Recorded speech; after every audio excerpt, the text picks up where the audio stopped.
Beats Planet.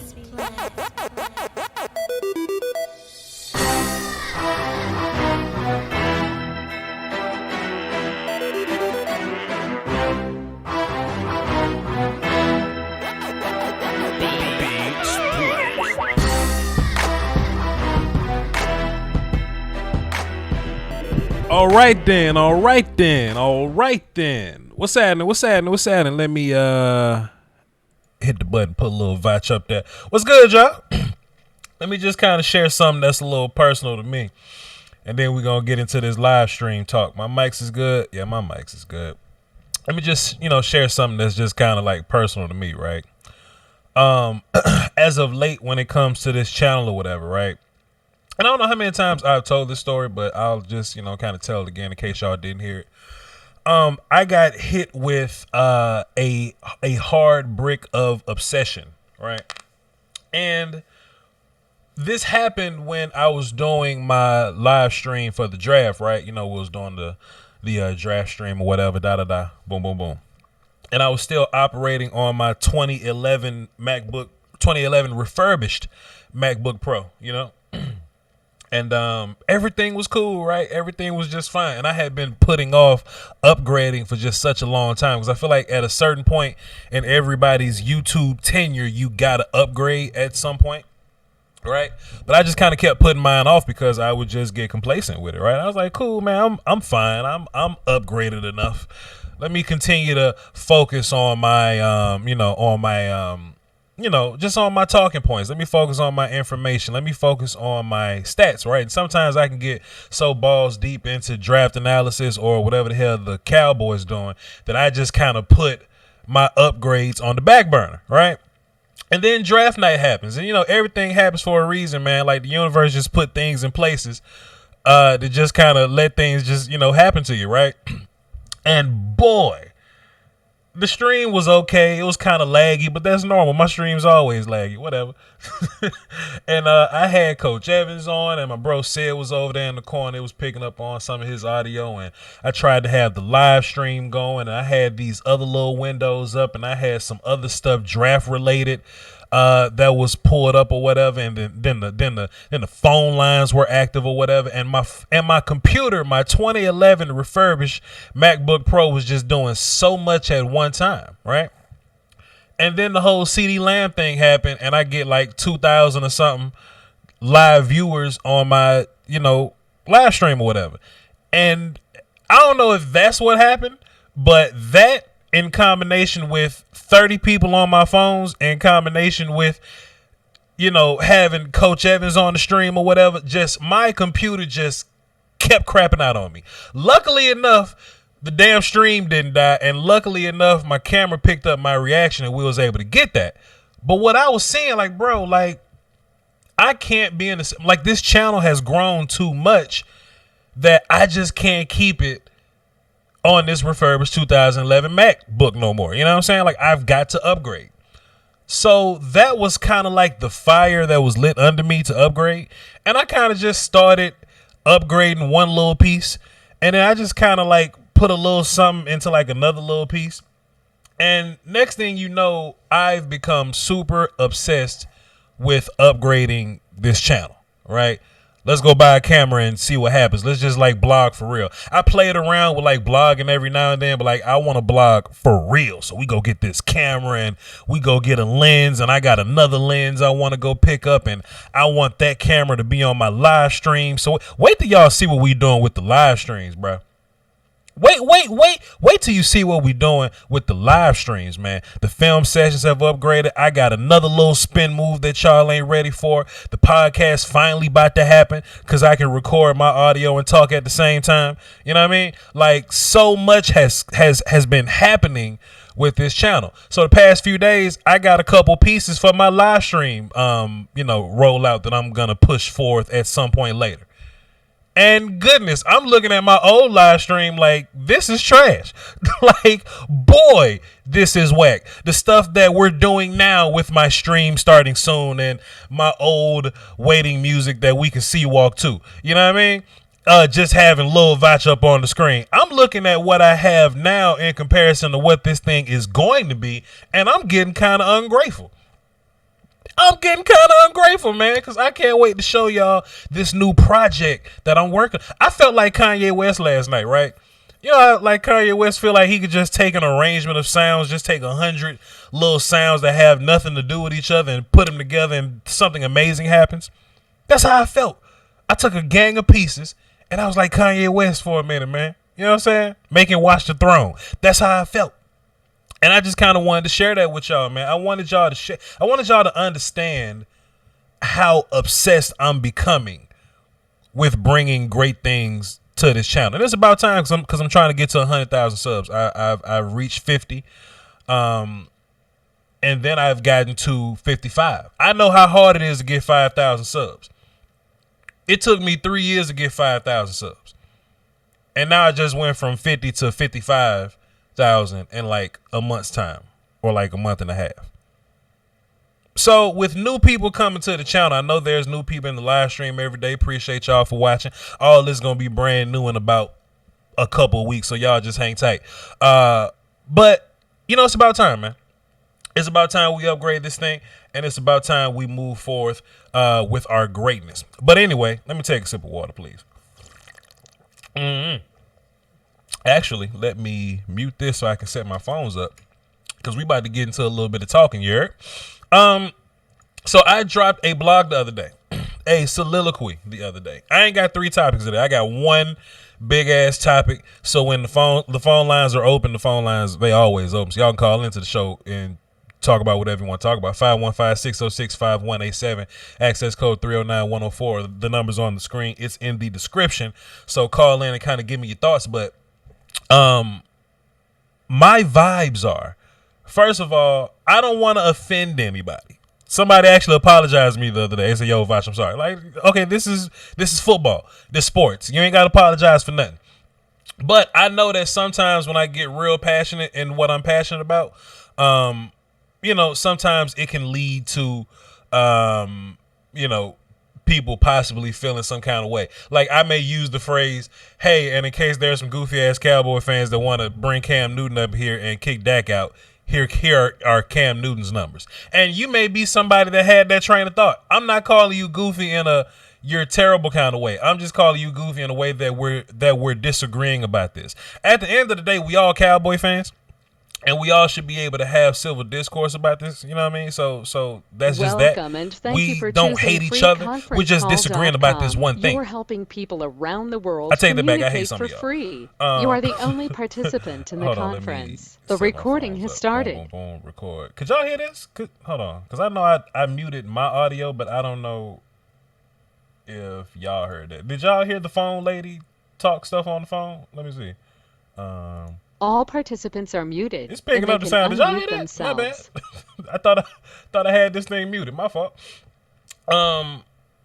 Anyway, what was I saying? I was talking about, yes. Okay, cool. So like civil discourse, right? So we are all Cowboy fans. We all want the same thing. The problem is that we disagree so heavily when we do. So heavily to the fact that, yo, like, we gotta take sides and shit, or else it's not like a real argument, or else it's not like a real fight. And this is the new civil war in this thing, right? And it's a part of me wants to feel like that it's only a handful of people that really don't like Dak, but then I drop a oh, well, y'all did hear it. Well, shit, my fault. I'll fix that next time. A part of me feels like there's only a handful of people that don't like Dak, because in my mind, I feel like everybody should like Dak and the story that Dak has, and he's a 4th round pick. And look at what my 4th year quarterback is doing. Who else 4th year quarterback is doing this? And every time we talk about Dak, we talk highly of him, or even if we talk bad about Dak, right? People say things like, "Oh, well, he's not Pat Mahomes. He's not Tom Brady. He's not Russell Wilson." I'm fine with that, because he ain't got to be those people. Like, when you start saying shit like, "Man, Dak Prescott ain't better than Josh Allen or Sam Darnold," then I would worry a little bit. So I feel like when we're disagreeing about Dak Prescott, I think it's just pennies.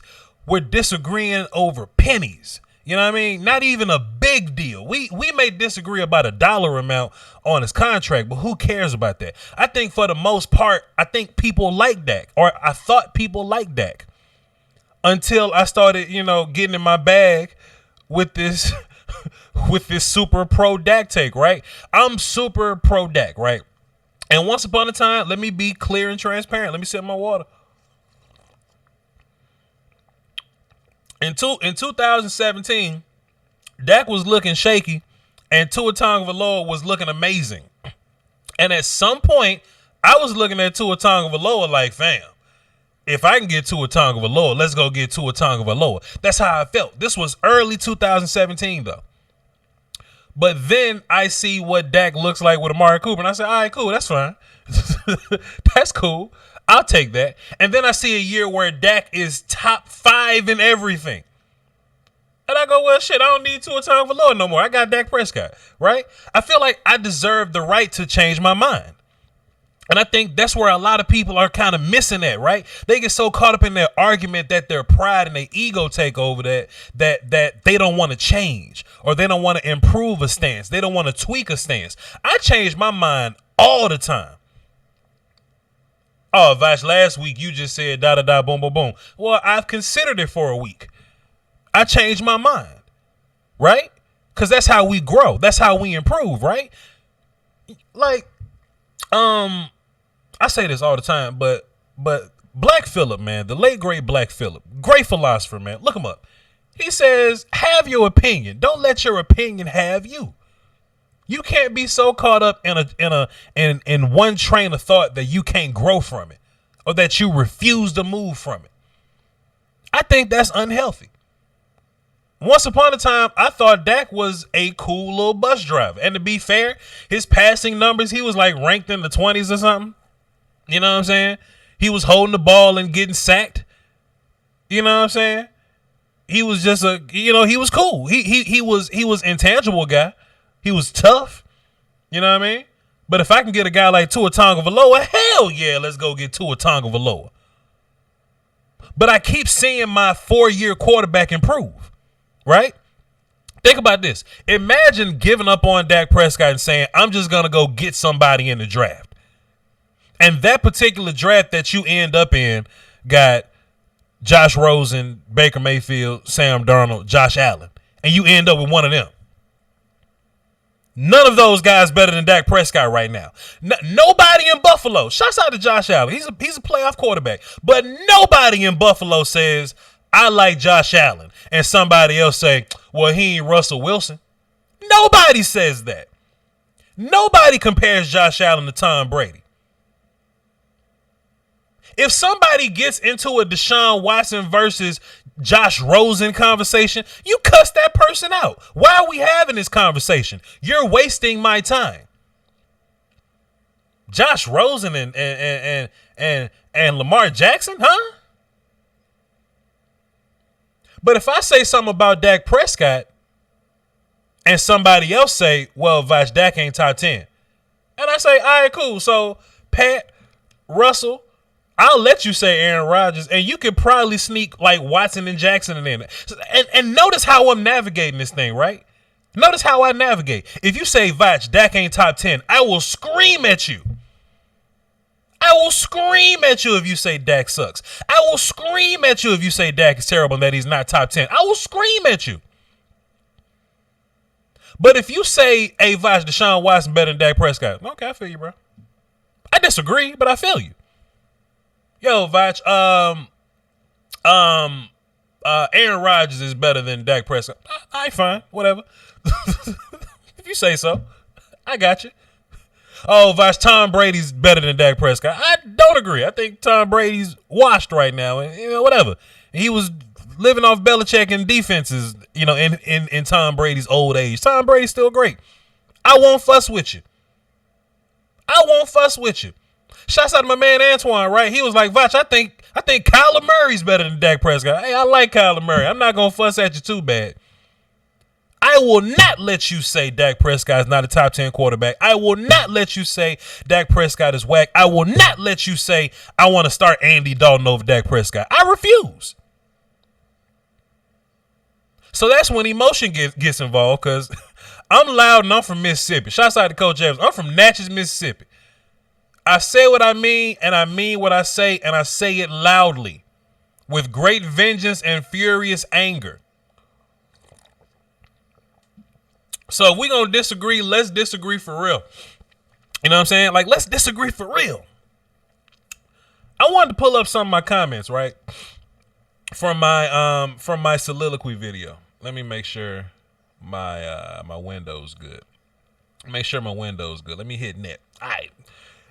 Hey, y'all notice that I'm kind of trifling, and if I see a comment that's like really bad, I'll just pull up the comment and just pin it so everybody can see it first.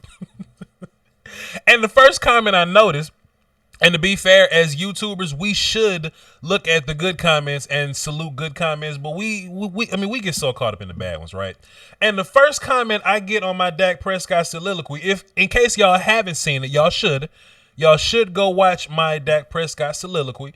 But all I did in this video was, all I did in this video was I showed stats and I showed numbers. I showed real life stats and real life numbers. I barely took a position. Barely. Like, y'all knew I had a position because y'all know how I get down on this Dak Prescott thing. But I didn't just up and say, I'm right for thinking this and you're wrong for thinking that. I simply presented numbers. Hey, y'all like these quarterbacks? Well, they're bad versus winning teams too. There's only like 2 quarterbacks in the league that have winning records versus good teams, right? And the first comment I see, this is a reach. How? Wait a minute. And then when I click, hold on. And then when I click, young AK said exactly what I was saying. He said how? And I'm like, yeah, please, how? Where's the reach here? Please. And he was basically saying, yo, like, Dak is cool. Da-da-da, boom, boom, boom. You can't compare him to Joe Montana. Da-da-da-da-da-da-da-da. Huh? I'm comparing Dak to Joe Montana now? Where? Like, I understand that there's a graphic. Hold on. Alt, pull, right? Listen, I understand that there's a graphic with Joe Montana's name on it. And I understand that there's a graphic. Let me move a little Voch out of the way. He ain't doing nothing. I understand there's a graphic with Joe Montana name and other legends or whatever. But just because they're on this graphic doesn't mean I'm comparing Dak Prescott to Dan Marino. I'm just talking about quarterbacks and what happens when they in the playoffs and their defense give up 30 points. That's all I said. That's all I did. That's it. I look at that. Wait. Look at this one right here. He said, well, let me put my screen. Yeah, y'all can see my mouse. That's fire. Look, he said this. He says, oh shit. He says now. Cool. I look at Dak's quarterback over the 4 years, and he's a game manager, a damn good one. I live across the street from the star. I mean, he get to see practice. He get to watch practice. He live across the street from the star. He get to listen to the games, he get to listen to the audio and all that. He live across the street from the star, he says. I get it. Certain people amplify him to the best ever. Nobody said Dak was the best ever. Chat box, raise your hand if you ever said Dak Prescott was the best ever. I'll wait. And you know what you'll say? No matter how many Dak Prescott videos or live streams I put up, if any of y'all say Dak Prescott's the best ever, I will disagree with you. I may call Dak Prescott the GOAT out of Cowboy fun fandomness. Like if he score a touchdown or run over somebody, like when he was up against the Washington, right? And Josh Norman tried to tackle him and he stiff armed the shit out of him. Oh, Dak the GOAT for that. But when I say Dak Prescott's the GOAT, there's no acronym for me to say, oh, Dak Prescott's the best quarterback of all time. What's that acronym? DPI. T B QB OAT. Right? That's the acronym, right? There's no ring to that like GOAT. GOAT's just fun to say. GOAT's just some fun shit to say. Nobody's ever said he's the best ever. No matter how emotional I've gotten, and I get really emotional, nobody's ever said Dak Prescott's the best ever. Nobody. Back to this, right? Dak is a game manager, right? He's a really good game manager. Trent Dilfer was a really good game manager. Brad Johnson is a really good game manager. I would be remiss to say, you know who's a really good game manager? Pardon me. Trent Dilfer is a regular game manager. Drew Bledsoe is a really good game manager. Like, and not early Drew, but like Drew, like right before Tony took over. Like right before Tony took over, Drew Bledsoe was a really good game manager. Right? I would say that what's your boy in San Fran? Jimmy Garoppolo is a really good game manager. Ryan Tannehill, I'm a give the ball to Derrick Henry 30 times. Cool. And just throw like 15. All right, that's a really good game manager. Name me a really good game manager that's top 5 in all quarterback metrics, or at least all that we consider important.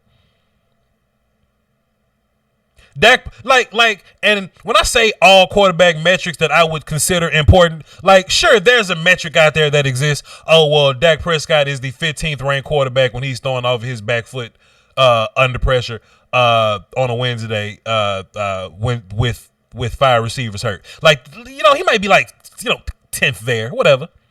13th, 12th. Well, yeah, cool. All right. But show me a game manager that's 1, 2, 3, and 5 in all stats. You can't say I'm reaching because I'm putting the numbers on the screen. I've done the work.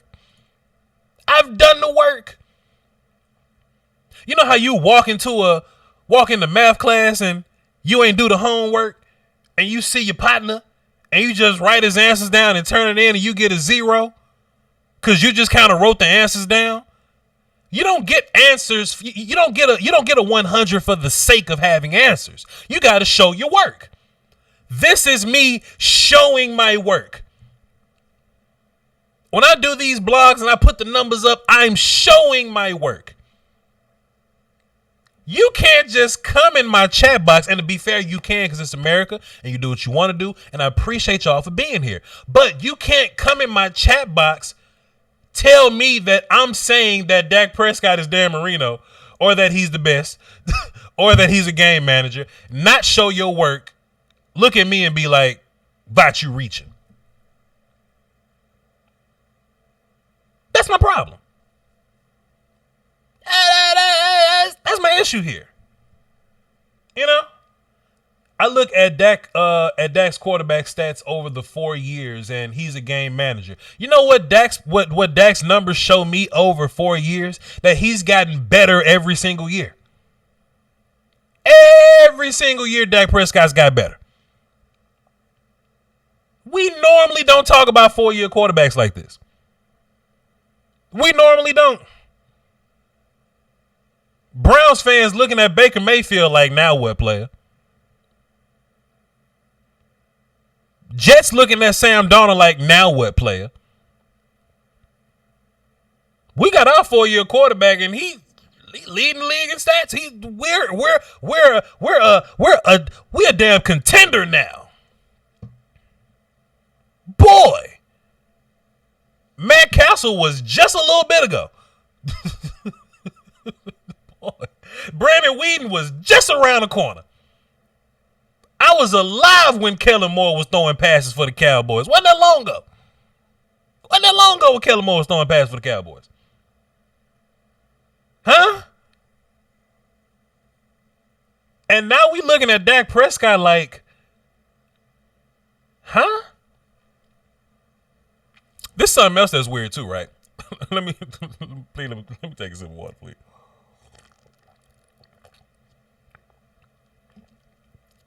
Edgar say the Browns have a weak O-line.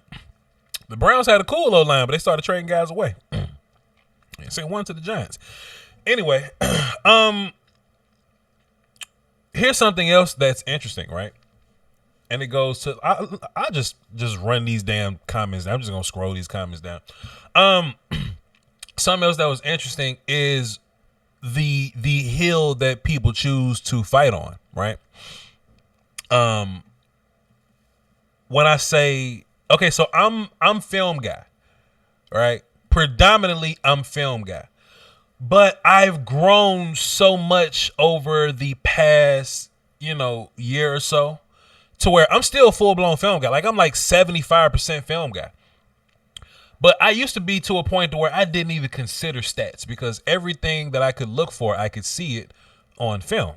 What I found lately is like a happy medium to where I can be 85% film guy, but I can at least use a stat to tell the story in a very short amount of time. Right? What I mean by that is Dak passes the eye test to me. In my personal opinion, when I see Dak Prescott and I see him playing or whatever, like, he look good to me. I see us getting vertical and throwing deep passes. I see accuracy. I see Dak not getting sacked as much. Look good to me. But I can't just say look good to me. So I have an appreciation for stats now because I can go, well, in 2000 and in 2018, the Cowboys gave up like 58 sacks or whatever. We was like second it right up under the Texans or whatever. And trust me, I'm doing that Deshaun Watson film session. Why he gets sacked so much? I'm doing that film session real soon. But anyway, so the Dak got sacked like 58 times. And then I come back and I see in 2019, oh, Dak only got sacked 23 times. That's interesting. So if I looked at that without film, I would simply say, okay, what offensive line got better, right? But I have to watch the film. So I'd be like, oh, the offensive line got better. Plus, Dak Prescott stopped holding the ball so long, and we got rid of the ball quicker. We were able to get into rhythms. So that's why the sack number went down by 30. By 30. Like Russell Wilson can get sacked like 50 times one year, and then he'll get sacked like 40 times the next year or whatever. Okay, cool. The offensive line got better. They gave up 10 less sacks. We gave up 30 less sacks from 2018 to 2019. 30 less. How the hell this happened? I had to watch film to figure that out. So where I found myself is in this medium to where I can appreciate film, but I also appreciate numbers. Right? Please, Voch. I too know why Deshaun Watson gets sacked a lot. Well, Deshaun Watson gets sacked a lot because he missed a lot of reads and he hold the ball and he run around and he gets sacked a lot. That's why they sack numbers so damn high. The Texans offensive line ain't terribly bad. But I'm gonna get back to that. That's a whole nother conversation. Hang tight. Trust me, I got y'all. What was I saying? I was saying something about, yes, dying on this hill, right? So I can see both sides of an argument, right? I can see stat guy and I can see eye test guy. And I'm 100% eye test guy because I'm film dude. I watch film with my eyes, right? My problem is when I see people that are eye test guy 1 year and they totally flip and become stat guy and forget that eye test exists. That's the one thing that I don't understand. Right. For example, right. Like, in 2000, and first of all, I just think winning solves everything. I think the only reason we're having this conversation this year is because we didn't win more games than we lost, but that's another conversation. But, in 2016, my eye test was saying, Dak ain't super prolific as a passer, but his ass is winning. So what we gonna do? like, what do you want to do? What do you want to do? He's not the best passer in the world, but hey, what you want me to say? Right? Dak's stats weren't great at all. All right, cool. Then we get to like 2000 and 2017, right? And we see intangible guy from Dak. We see Dak win games with Terrence Williams. We see Dak winning games with Bryce Butler. We see Dak winning games with those guys, right? We see Dak win games with like Deontay Thompson, like Dez got hurt, Tyron got hurt, Beasley got hurt, Sean Lee got hurt, and we still and Zeke was having problems with the league and getting messed over and all that, right? And we see Dak overcome that and become intangible guy, and our eyes are saying, man, dog, Dak did all this without Sean Lee and without Tyron Smith and Chaz Green giving up 6 sacks in one game, and with Bryce Butler and then without Dez Bryant. Like, Dak never had a relationship, like a football relationship with Dez Bryant, like a good football rapport with Dez Bryant or whatever, right? So we've seen Dak win games throwing bad. We've seen Dak win games without talent around him. Now, all of a sudden, people flip and say Dak can't win games without talent around him. This is weird to me, right? When we win games and when we lose games, like Jason Garrett is terrible. When we lose games, Chris Richard is good and Jason Garrett is terrible. We find out Chris Richard is terrible. All of a sudden, we don't say Jason Garrett's name no more. We die on this Dak hill now for the sake of argument. We don't even mention Jason Garrett no more. We don't mention Jason Garrett, Chris Richard no more.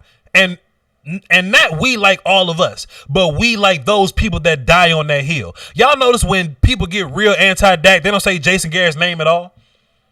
And I think I got the best retort for that. I think I got the best angle for that. My angle is there's no way you can say Jason Garrett and Dak were terrible. You can't say both are terrible at the same time. You either think Dak was holding Jason back or Jason was holding Dak back. It's got to be one or the other. There's no both are good. There's no both are bad. Right? It's just not. So you hate Jason Garrett for 5 years or however the hell long you hate Jason. I don't know how long y'all been hating Jason Garrett, whatever. You hate Jason Garrett for years. Let me put a little Voch back up there. You hate him for years. Now, all of a sudden in this Dak conversation, Jason Garrett doesn't take any responsibility for that. Any responsibility for that. Dak been beating the shit out the Eagles for 3 years. He lose one game to the Eagles. Now Dak can't never beat the Eagles. Ever. Dak been winning football games without superior talent all around him. Now we go, oh, well, Dak can't win games without superior talent all around him. Can't do it. You hate Scott Linehan. So everything that Dak has done with Scott Linehan don't even matter no more. It don't even matter. People forget, man. People really seem to forget that. And it's interesting. And the one I hate the most, people just keep moving the goalposts, right? Oh, well, Dak can't win. Dak's the second most winning quarterback since he's been in the league, behind Tom Brady. This ain't me guessing. This ain't me reaching. These are real facts. You move the goalposts one more time. Oh, well, Dak can't beat winning football teams. Nobody got a good record except Tom Brady and Russell Wilson versus winning football teams.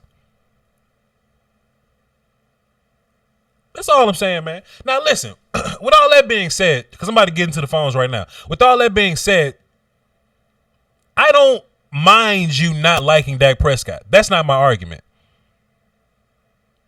That's not my argument. Because, for example, you can say, like, listen, like saying Voch, that's a reach. Don't tell me Voch that. You know what? You know what I would rather prefer? I would rather somebody say, yo, Voch, I see these stats. Great point you made. I still don't like Dak. I would respect you so much more if you said that. I hate when people move the goalposts. I hate when people contrive an argument. I hate when people say that I'm saying Dak Prescott's the best of all time, that he's better than Joe Montana and Dan Marino. I hate that. I can't stand it. I would rather, I'm not comparing Dak Prescott to Pat Mahomes or Russell Wilson. I would rather you say, you know what, Voch? I see the stats. I feel you. I just don't like Dak. That's fine. That's fine. Just don't say I'm reaching. Anyway, anybody that wants to call into the show, you could be pro Dak, you could be anti Dak. This is a place for conversation. There's actually somebody on my community post. he left me a comment. He said, "Yo, Voch, this channel's fantastic. I love you. You got great cowboy analysis. But boy, your comment sections is crazy. I gotta unsubscribe." I say, "Damn, that's hysterical." I say, "Boy, that's hilarious." Anyway, hey man, look, for anybody that want to talk about this, man, I'm not gonna scream on nobody because I don't feel like screaming on nobody. It's not to be screamed over. I just want to have a conversation with you. So whether you agree or disagree, I just want to hear your thoughts, man. I just want to hear what y'all got to say, man. This is an open forum, man. I just want to hear what people got to say. I'm not gonna attack nobody. I've been doing that for 3 days. I'm tired. I'm tired. You know what I mean? I don't feel like doing it. But the number to call in is 515-606-5187. Access code 309104. Phone lines are open right now. Space Cowboy is up next. Jake the Great is on deck. And phone lines open after that. So y'all go ahead and get in line. Get y'all spots, all right? Cardo, what's up, brother? What's going on, Voch? How you doing today? Ain't nothing, man. Preaching this good word today. You know how I do. I gotta say, man, I don't think Dak is top. I'm just kidding. Lies. I watch your content all the time. Lies. But go ahead. No, but on some serious stuff, I think a lot of people tend to forget about, Jason Garrett and Scott Linehan and that coaching staff that we had when we started out with Dak. And people will say, well, Garrett did push to get Dak in the later round, this kind of third. I think it was like there was a thing that came out on the draft where they were possibly planning in the third round to trade up and get him, but that didn't happen. But my whole point is so we have a situation where, 2016, we go 13-3, and then people weren't saying anything, right? If you look back at that team, to be honest with you, it's kind of crazy how a rookie came in, and you had games where you didn't have Des Bryant, you didn't have Tyron Smith,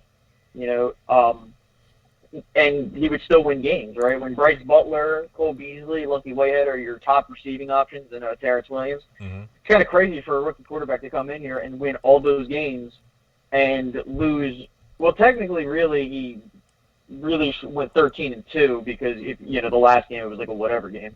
But the thing I don't understand, right, is how and you've already said this, is people will say, oh, well, Dak Prescott is trash, but so is Jason Garrett. It's you can't say you can't attribute the quarterback to being trash in this particular situation, because everything's case by case, right? There are situations where a coach and a quarterback can both suck. I get that. Right.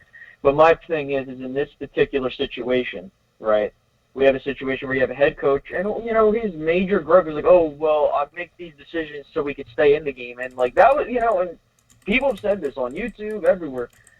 Jason Garrett has a tendency not to try and win the game in the first quarter, but try to stay in it as long as possible if he's trailing, that is. Right. It's why do you think the Cowboys never really play with the lead for the most part? Because, we have a coaching staff that really isn't prepared to go out and, whoop ass in the first quarter to end the game. There have only been a handful of games where that's happened under Dak Prescott and, in his tenure here. Sure. Right. And the thing that bothers me so much is, when we got rid of Scott Linehan, and keep in mind, we had 2 10-plus winning seasons with this type of guy and 3 straight winning seasons. And then the minute that you get an offensive coordinator that Dak's comfortable with and understands, okay, we need to get Dak to throw the ball more. I'm comfortable, and you let him do it, and he puts up top 5 quarterback stats, people will still be like, oh, well, we didn't win games. And it's that whole moving the goalpost type of fallacy. It's every single year there's something that people try to come up with to, debunk why Dak shouldn't get his money, this, that, and the third. And again, I'm not saying Dak's perfect. Right.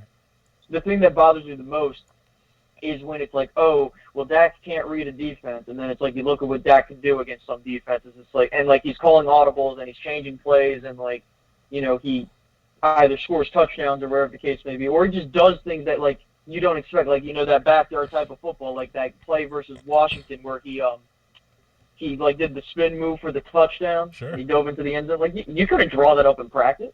No. That's the thing.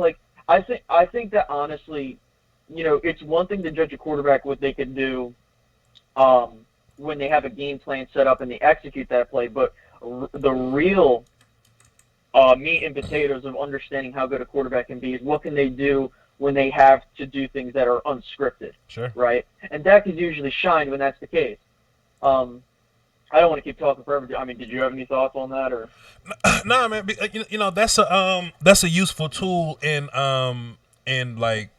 like drafting or whatever. Like, can you improvise? And when what happens when everything gets off a schedule, right? And that's a trait. When you think about these game managers, which is insane to refer to Dak as one of those. Like, game managers, they just kind of hand the ball off and they throw slants or whatever, right? But we've seen plenty of times. I'm about to pull it up right now. But we see plenty of times. Dak has taken poop and turned it into sugar. You know what I'm saying? Like, he can turn it into something, and still not become a running quarterback. Like, Dak can run, but he gets busy throwing the football. You know what I mean? So just versatility, him being like intangibles, right? Like, that's what intangibles are, and a lot of people don't know what intangibles are, but it's cool. Like, you can't measure that. That's not on some paper under stats or whatever. Like, that's just something that some people have and some people don't. And we lucky to have a quarterback that has that 100%. Mm-hmm. Yeah, and my whole thing is, like, when it comes to the whole game manager conversation, well, Dak's a game manager. It's like, I think that for the most part, people use game manager in a very negative connotation, because sometimes what you got to do. Like, there might be games where it's like, oh, it's raining, and you don't want to keep throwing the ball a whole ton, sure, because typically it's harder to do passing plays in the rain. So hey, just hand the ball off and see what you can do from there.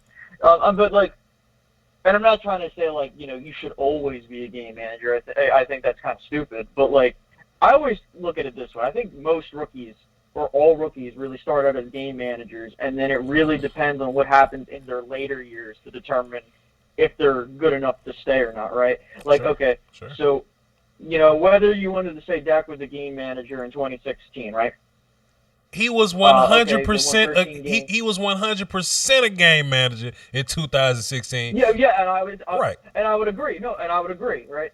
But for me, the thing that was kind of crazy is like, when we got into that playoff game, Dak went from being a game manager, or this mentality, or sure, that thought process, well, all he has is to hand the ball to Zeke. And you see this dude throw for 300 yards, 3 touchdowns, pull his team back out from like this hole that like, it was just crazy. Like, sure, so that kind of, that's what I want to see in a quarterback, right? I don't want to see a quarterback that just stays stagnant. It's when you see the quarterback grow is where you really can see, okay, this person's not a game manager anymore. Like, you look at guys like I don't know, Baker Mayfield. I'm trying to think of a couple other, like Sam Darnold, like all those younger guys. Sure. Typically, they started as game managers because guess what? They're still adjusting to the NFL. Some of them like come up onto the field and then they throw the ball all over the damn place. I mean, when Deshaun Watson was a rookie, like he was doing that, and I didn't call him a game. I don't think that's his play style, but sometimes quarterbacks can instantly just step onto the football field and throw the ball all over the place and actually do good with it, and others just watch this. Jacoby Brissett is as good as he's gonna be, and he's always gonna be exactly. like he's gonna be this level for the rest of his career. What we've seen from Dak Prescott, right? Which is incredibly unfair to use a lot of this against him or whatever. But what we've seen from Dak Prescott is we've seen him go from, okay, we're just going to give Dak some easy throws. We're going to get him on the move. We're going to do some bootleg stuff and da-da-da, boom, boom, boom. We've seen him go from that to I'm dangerous down the field now. And we saw the growing pains of that. You know what I mean? Like, we saw Dak figure it out on the go. Yes, he threw interceptions to get there. Like, he made bad plays trying to figure it out. I would say, like, that's why I don't use like 2017, early 2018 against him. I don't use it against him because he's learning there. People forget Dak's young. Dak ain't 30. And I have a notion, exactly. I got a notion quarterbacks really don't get their best until they like 28, 29, 30 years old. You know what I'm saying? What we getting from Dak Prescott right now is impeccable. Go ahead. No, yeah, my whole thing is, like, you could look at Tony Romo, and, like, when you look at early on, yeah, he's putting up these ridiculous numbers, but he wasn't as efficient as a passer until later on in his career. Between 2011, excluding 2012, upwards to 2014, The guy was one of the most efficient passers in the league, and that's when he was in his 30s and stuff like that. Right. You know, considering Dak, and look, quarterbacks, at the end of the day, they need experience, right? You know, when they're making mistakes, you learn from that. You learn to take over games in the fourth quarter. You learn to take over games at any given time because you learn how to deal with certain defenses, how certain teams like to go about things. It's all about experience, right? And the fact of the matter is that with Dak, you've seen him grow as a passer, right? It's not like we're sitting here now talking about how, we keep handing the ball off to Zeke and Dak just keeps getting the short routes. That's all he can do. No, like there would be times where it's like, I honestly felt Dak should have gotten the chance to throw the ball more, and they still wouldn't let him do it. Sure. You know, and it was irritating because it's like the only way you're going to learn is making mistakes, right? Mm-hmm. And as much as I'm not saying like, oh, it's good he's making mistakes. You know, trust me, I get pissed when he throws an interception, just as anybody else.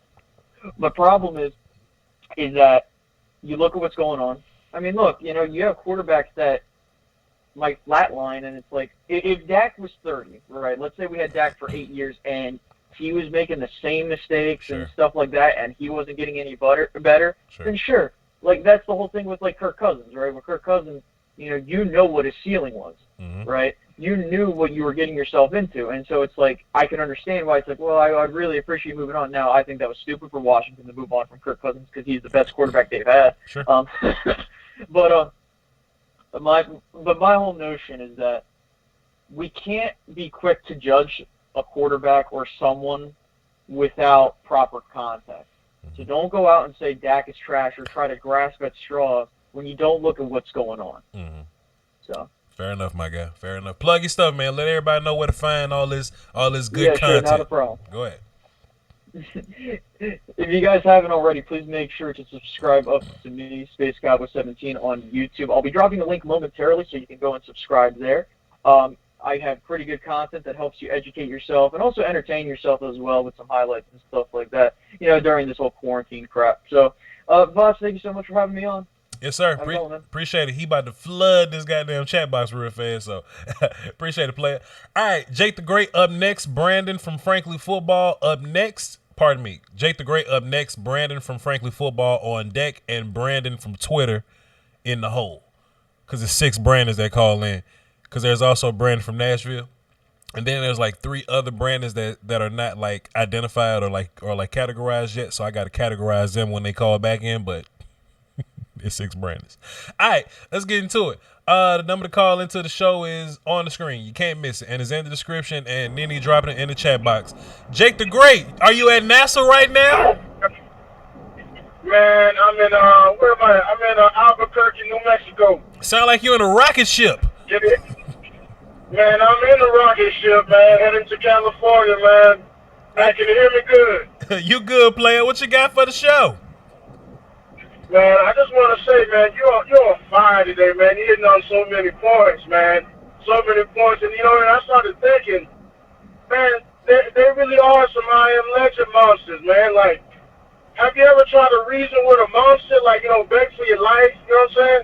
There's no reasoning with a monster. Right. And I realized these monsters been alive for a long time. Even back with Romo, they've been alive. So I'm like, I'll be honest. I'm not a monster. Because I can change my mind, and be like, I didn't like this guy in the beginning, but you know what? He's improving. Because I was a Romo man. I supported Romo when all the I Am Legend monsters were like, he's trash, but we had nothing better than Romo. Romo gets hurt. Dak was the game manager in 2016. But he was managing the damn game so good, man, Romo, just stay here for a little bit. Just let this guy keep playing. And as long as he kept playing good, I'm like, man, this guy got a little something, Romo. You might be in trouble. Right. And I look up, yeah. You know what I mean? Yeah. Dak Prescott, he gets his starts when other quarterbacks get hurt, and he never let it go. I'm rubbing my chin like, damn, could this be the end of Romo? The game that made me think, maybe this guy's more than a game manager, is the Green Bay game. No Bryce Butler. Offensive line kind of in shambles. He kicks Aaron Rodgers' butt. I'm like, damn, this guy's all right.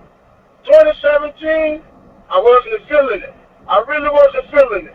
Because I feel like one thing that Dak is that he's lacking is that slant route. Or Right. like, that, you know what I'm saying, like that 15-yard post or whatever to the inside. If he gets that on the money and hits the receiver in stride, I feel like he'll be like unstoppable and get that fade right down back. But 2017, I wasn't feeling it until he got what we got? Who's his name? Amari Cooper. Right. You know, he did his thing. Yeah. I'm like, you know what? Maybe you do need a number one receiver to really flourish. What I seen last year with that whole hip switching thing was just nothing but improvement. So if you're looking at a quarterback, this is what you want.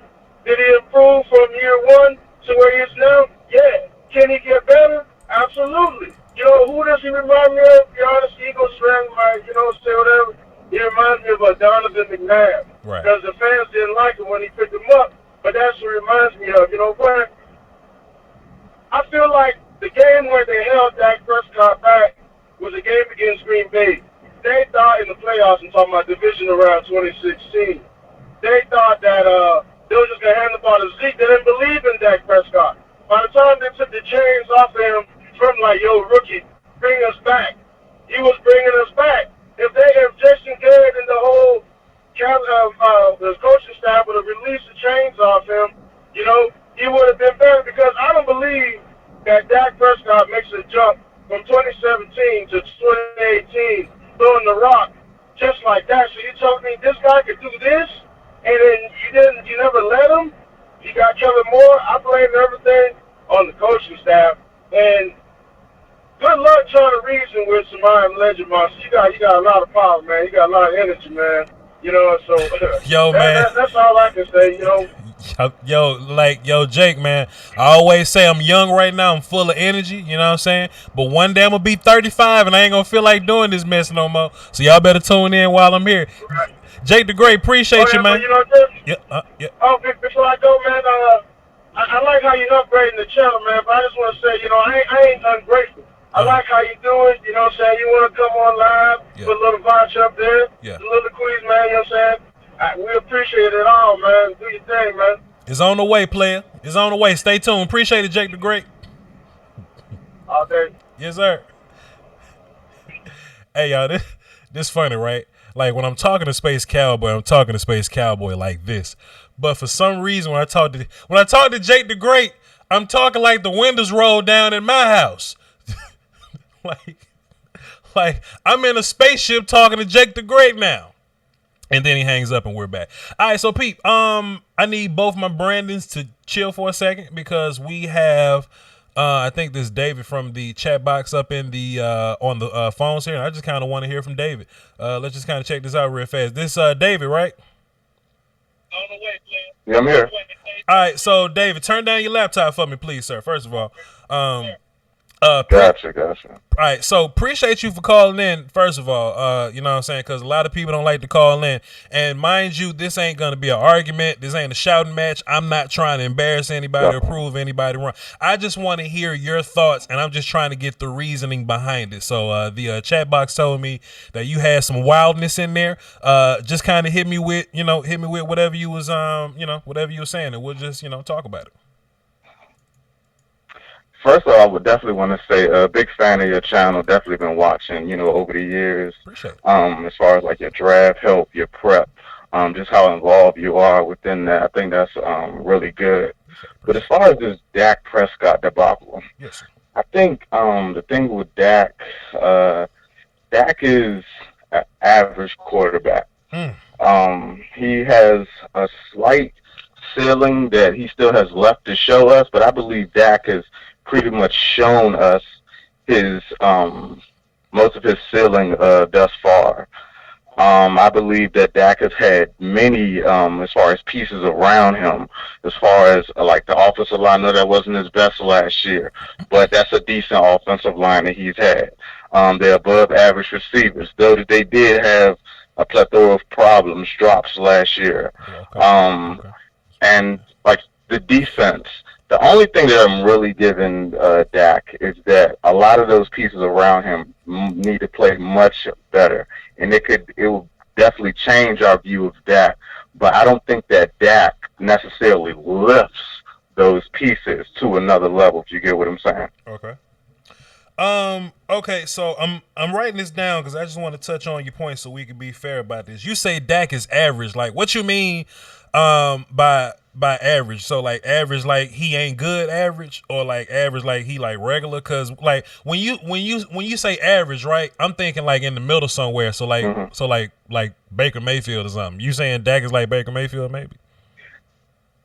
No, I think Dak is better than Baker Mayfield. If I was to rate Dak, I would rate Dak I would probably say 10 to 12, maybe 13. Dak he doesn't bring his team down, but I wouldn't say Dak has ever carried his team. To that, I wouldn't say ever carried his team, but as far as like definitely last year, I wouldn't say that by far. So there's a handful of humans that can actually carry a football team. You know what I mean? Like so you know, right. let's just not even.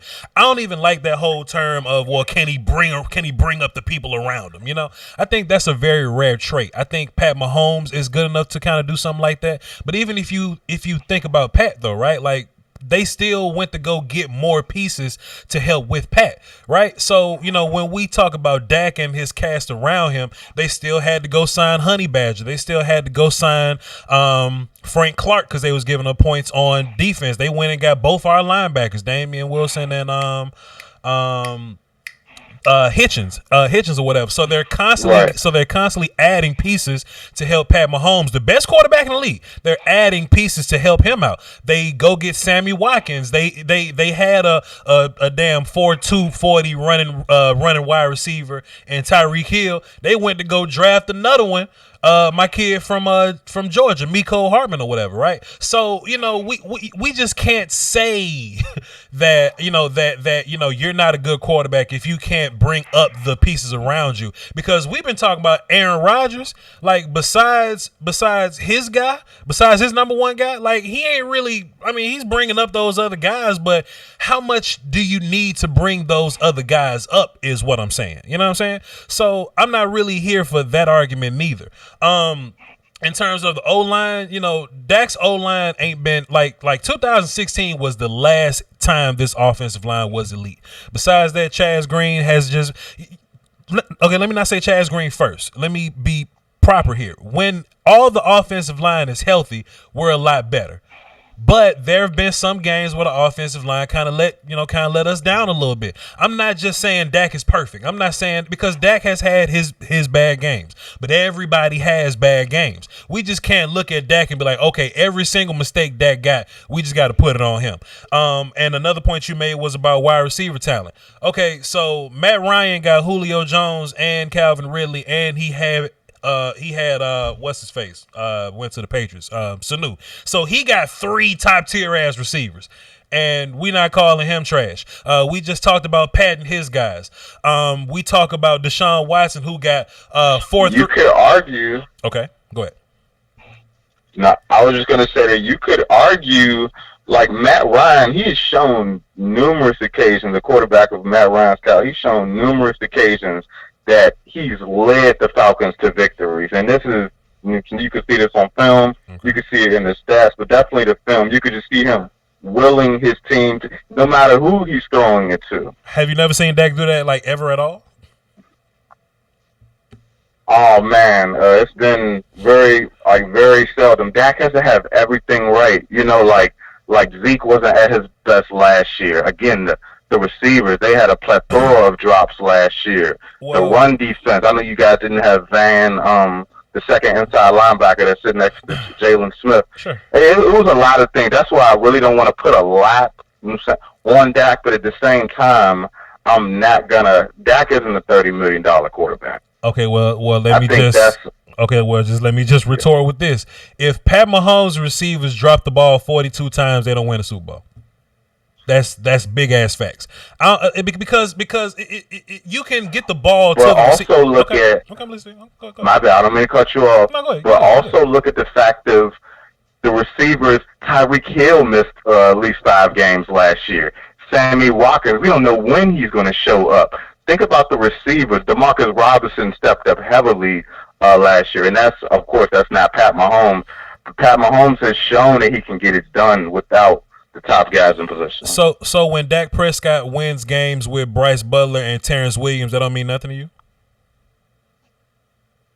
How many times did he do that? A whole damn season. I wouldn't say a whole season. In 2017, he had to play with Chaz Green and Byron Bell at left tackle. Listen, so in 2017, he had to play with Chaz Green and Byron Bell at left tackle and left guard. The league messed over Zeke, so Zeke was out for like 8 games or something like that, something crazy like that. Dak never really had a relationship with Dez Bryant, but Dez Bryant was hurt. So his wide receivers were Bryce Butler, Terrence Williams, and Cole Beasley, right? And then on the other side, right, Dallas was in this weird place where when Sean Lee wasn't on the field, the whole defense was terrible. So Dak had a defense in the 20s, and he still had a winning season, sir. Like, is that not getting it done without everything being perfect? It's a difference between, you know what I'm saying, being able to, like, that's like drive a ship or just being able to just function a car. But, like, being able to literally take a... Okay, so watch this. You want Dak to win a Super Bowl with Bryce Butler and damn Chaz Green and Byron Bell. That's what you want. No, honestly, I don't even want to judge him off 2017. I kind of want to move forward, though. That's a highlight right there. The fact that he was able to do that. That's fair. But at the same time, I need playoff wins. You know, I need solidified playoff wins. Okay, so let me ask you a question. So Dak, and we talking about his peers and the guys around him, right? So you would say that so you would take Pat Mahomes over Dak, right? That's not a question. Okay, cool. And Russell Wilson and all that, right? Cool. All that's cool too, right? It's not a question. Got you. Not a question. What about Lamar Jackson? Would you take him over Dak Prescott? Oh, Lamar Jackson. You see what he did last year, man. Willie Snead. Sure. Who's the other guy? The Boykins guy. Sure. Who are these guys? And he just lift. With him, I forget the offensive coordinators, man. They put the plan in place, and Lamar Jackson with his running style. Of course, they have Mark Ingram back there, but he literally lifted his team. And he was doing. He has a Hollywood Brown, good receiver. He has Mark Andrews. He's like a top 3 tight end in the league or whatever. But my point with that is, though, Lamar Jackson has 0 playoff wins. He has none. He's on.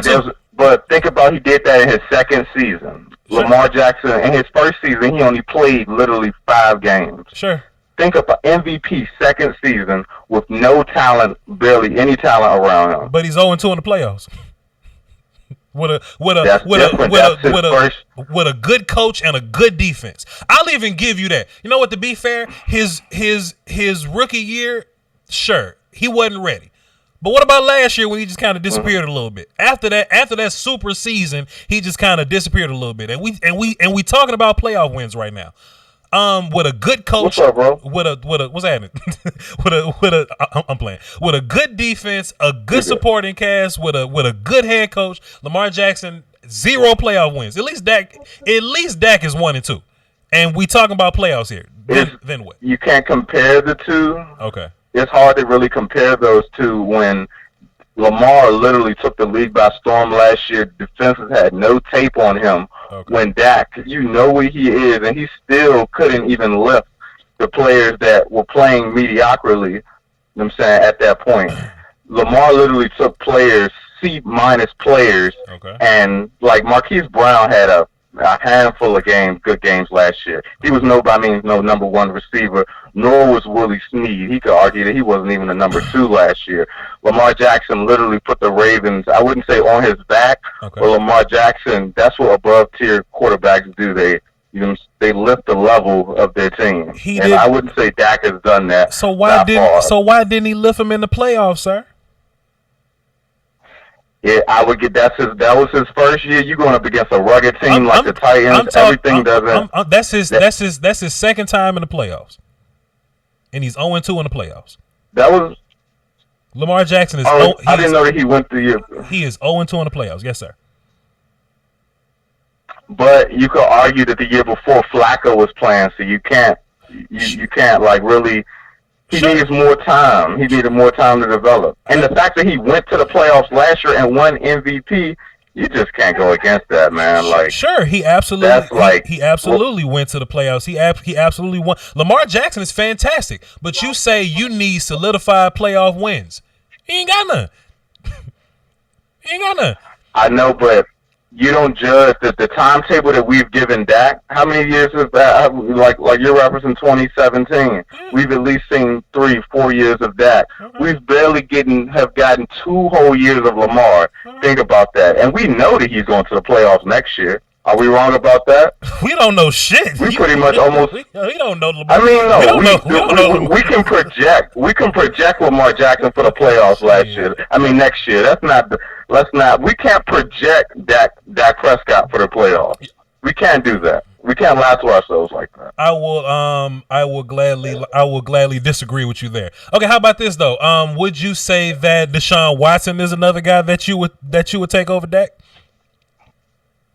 I would definitely say so. I've seen him. Well, they got the same. They got the same line. They got the same playoff record. They got the same playoff record. The same one. They both won it. I agree. That playoff record. I agree, Voch. I agree. That's that main metric that we look at: the playoff wins and the record against winning opponents. If we want to go there, Dak didn't win against any winning opponents last year. He fell below to the competition that he played against multiple times. Are you a Cowboy fan? Not at all. I just love football, man. I love the NFL. That's what it is. That's what it is. Yeah. Okay, so you probably don't watch every Cowboy game, and you definitely don't watch them twice, right? I don't, but I definitely get to see them enough. You know, Cowboys are national TV television. Okay, that's fair. Do you think Jason Garrett's a good head coach? No, and I wasn't watching him enough to see that, but I definitely saw like the mediocrity with the play calling, how he wasn't really helping Dak develop, and that's why this is a pivotal season for Dak. Okay. This is a really pivotal season for Dak, with Kellen Moore having his second year, just seeing what he does. But yeah. Okay, so let me ask you this: if Dak is if he's average and Jason Garrett is terrible, did you know that Dak Prescott was top 5 in all important quarterback metrics? Like he's like 1, 2, 3, 5, and like he's like 6 in one of them. Like, did you know that? When you're behind every game, Voch, that's gonna happen. I don't think that's necessarily the case, because I think if you're passing at the end of games, then teams are going to defend pass at the end of the game. So it's not like they're giving you anything. Like, I think the more ambiguity you have, the harder it is to play defense. So if you know Dak is passing, it shouldn't be easier for Dak to pass on you. My whole thing is, I think this offense is good. I think this Cowboys team is good, honestly. But I really think that is led through the offense. But what you can't have is, and you're not a Cowboy fan, so I'm not holding you accountable for this. But our kicker, our kicker, first of all, right? If he wasn't so terrible, we win 3 football games last year, 3 extra football games.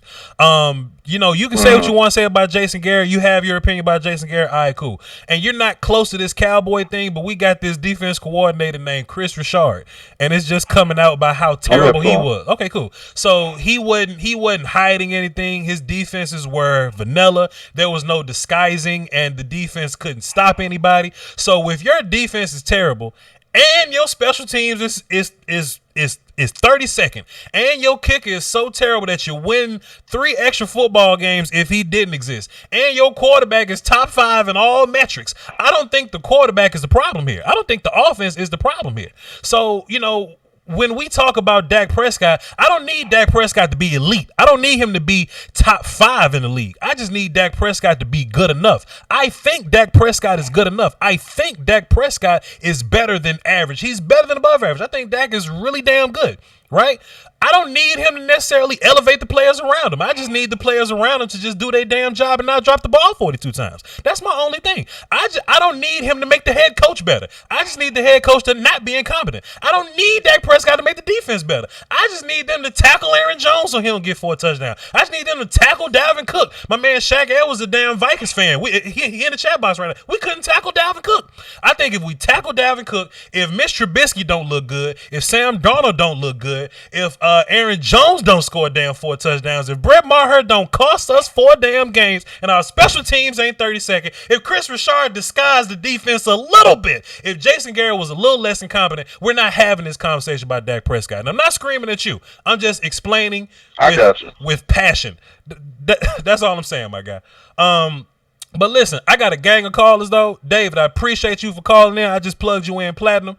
So next time you call in, this was a great conversation, man, because a lot of people scared to call in because they think I'm going to cuss them out and rob them and shit. I'm not going to cuss people. I just want to have a conversation. But I appreciate you for calling in, sir. Thank you. Thanks a lot, Voch. Yes, sir. I'm gonna take a sip of water, man. That was a great call, man. Great call. And I don't hate nobody for having, you ain't got to think Dak the best. Shouts out to my man Antoine here in the chat box.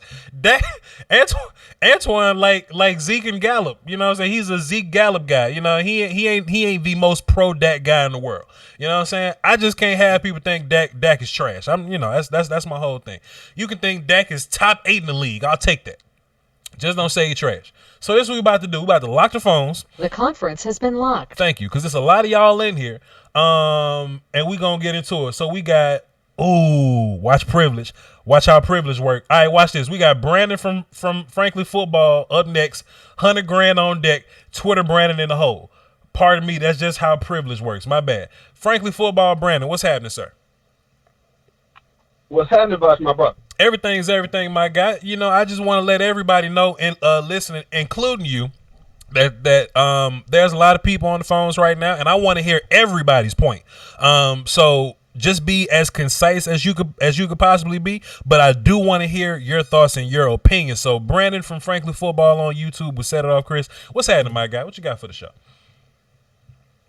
Oh man, I appreciate that plug. It's all good. But here we go. I'm glad that you talked about coaching a little bit. Yes. Because me and Chris was talking a few weeks ago. We got a video on this. Go check it out. Coaching is really responsible for about 2 to 3 wins in the season. You know what I'm saying? Okay.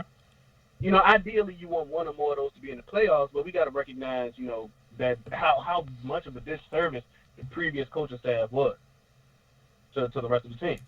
They're the ones that decided to keep Brett Maher in there for as long as they did, so on and so forth. Mm-hmm.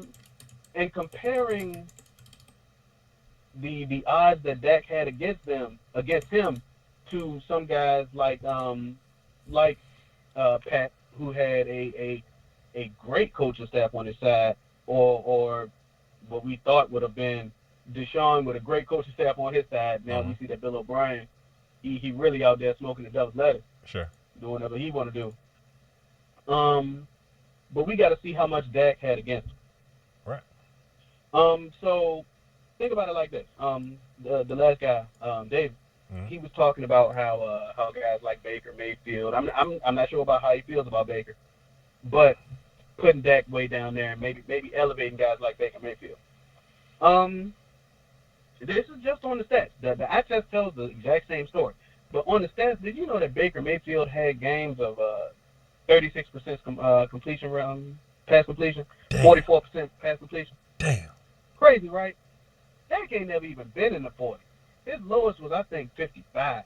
So that lets you know that he has a good set of accuracy.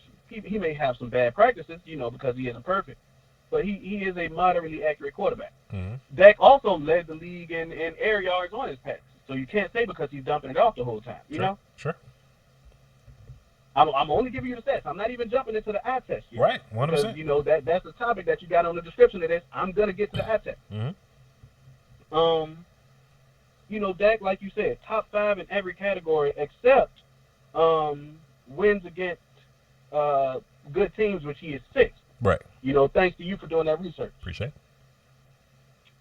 it. compare Dak to guys like the guys that you most compare him to: Deshaun Watson, Carson Wentz, Baker Mayfield. Dak in his career has been more successful than all of those guys. When you get to the eye test, you see someone who, contrary to what David said, carry a team. You see a guy who is clutch. If that is a carrying team, then what is that, Voch? Hey man, hey, don't let me get started again, because I think Dak all that. But go ahead. Oh no. Go ahead. No, look, I got the key in the ignition. I'm starting you up. He clutch. Dak is 100% clutch. Sure. If a quarterback is clutch, then isn't that carrying the team? Sure, 100%. So I'm not sure where Dave got his opinion from in that regard, because you can show someone the contrary. But if his opinion doesn't want to be changed, then that's something else entirely. You know what I'm saying? Mm-hmm. Sure. So that's something that we got to recognize when talking to people who may feel one way. Stop. Brent, stop. In the chat box, David Pleasant says you can't be top 5 if you have a losing record against winning teams, period. Dave, I know you not a Cowboy fan, but if you watch my last video, I just showed you only 2 quarterbacks have a winning record versus winning teams. I mean, pardon me, 3 guys. So that's Pat Mahomes, that's Tom Brady, and that's Russell Wilson. Everybody else has a losing record versus winning teams, and that's less than 5. So only 3 people top 5. Everybody else. only 3 people top 5. So if Dave is not a Chiefs fan, a Patriots fan, or a Seahawks fan, then his quarterback has a losing record against winning teams. There it is. But the reason that they're winning teams is because they're good. Mm-hmm. Sure. You know, so there's a reason that Drew Brees has lost, I believe it's 48 games against winning teams. Yeah. It's, you know, because they're good. Yeah. 100%. And so that's not saying but so much about your quarterback. Yo, Brandon, let me tell you. Wait, time out, bro. Wait. I've been going off lately, huh? I've been going off a little bit. Let me just hold on. Let me just wait a minute. That's what happens when you do your homework, man. This ain't what. Hold on, wait, time out. Wait a minute, Brandon. Wait a minute. This is a Voch Lombardi show. You know what I'm saying? This is a Voch Lombardi show. This ain't Paul Feinbaum.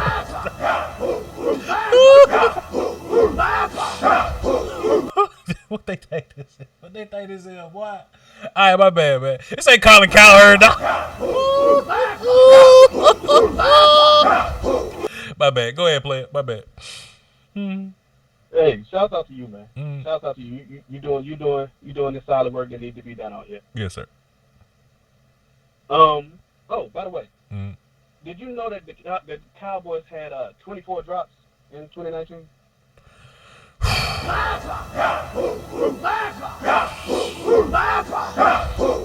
You can't get completions if your receiver's dropping the ball, to be fair, but go ahead. Drops. No, those not just incompletions. Those are, you should have kept that ball in your hand. Those are drops. Yeah. I mean, you know, we can admit that Cooper and Gallup are great. Sure. But at the same time, Gallup did lead the league in drops. You Sure. know, we have to acknowledge that. Sure. And Dak still had almost 5,000 yards. 30 touchdowns. Dak was like 2 yards away from breaking Tony Romo record. Like 2 yards away. 2 of them things. With 41 drops. 2 of them things. What happened? It's crazy. Crazy. But go ahead though. Don't forget I got calls though. But go ahead. Oh yeah. My bad. It's cool. You get comfortable here, I get it. But go ahead. We see the numbers. We see the numbers.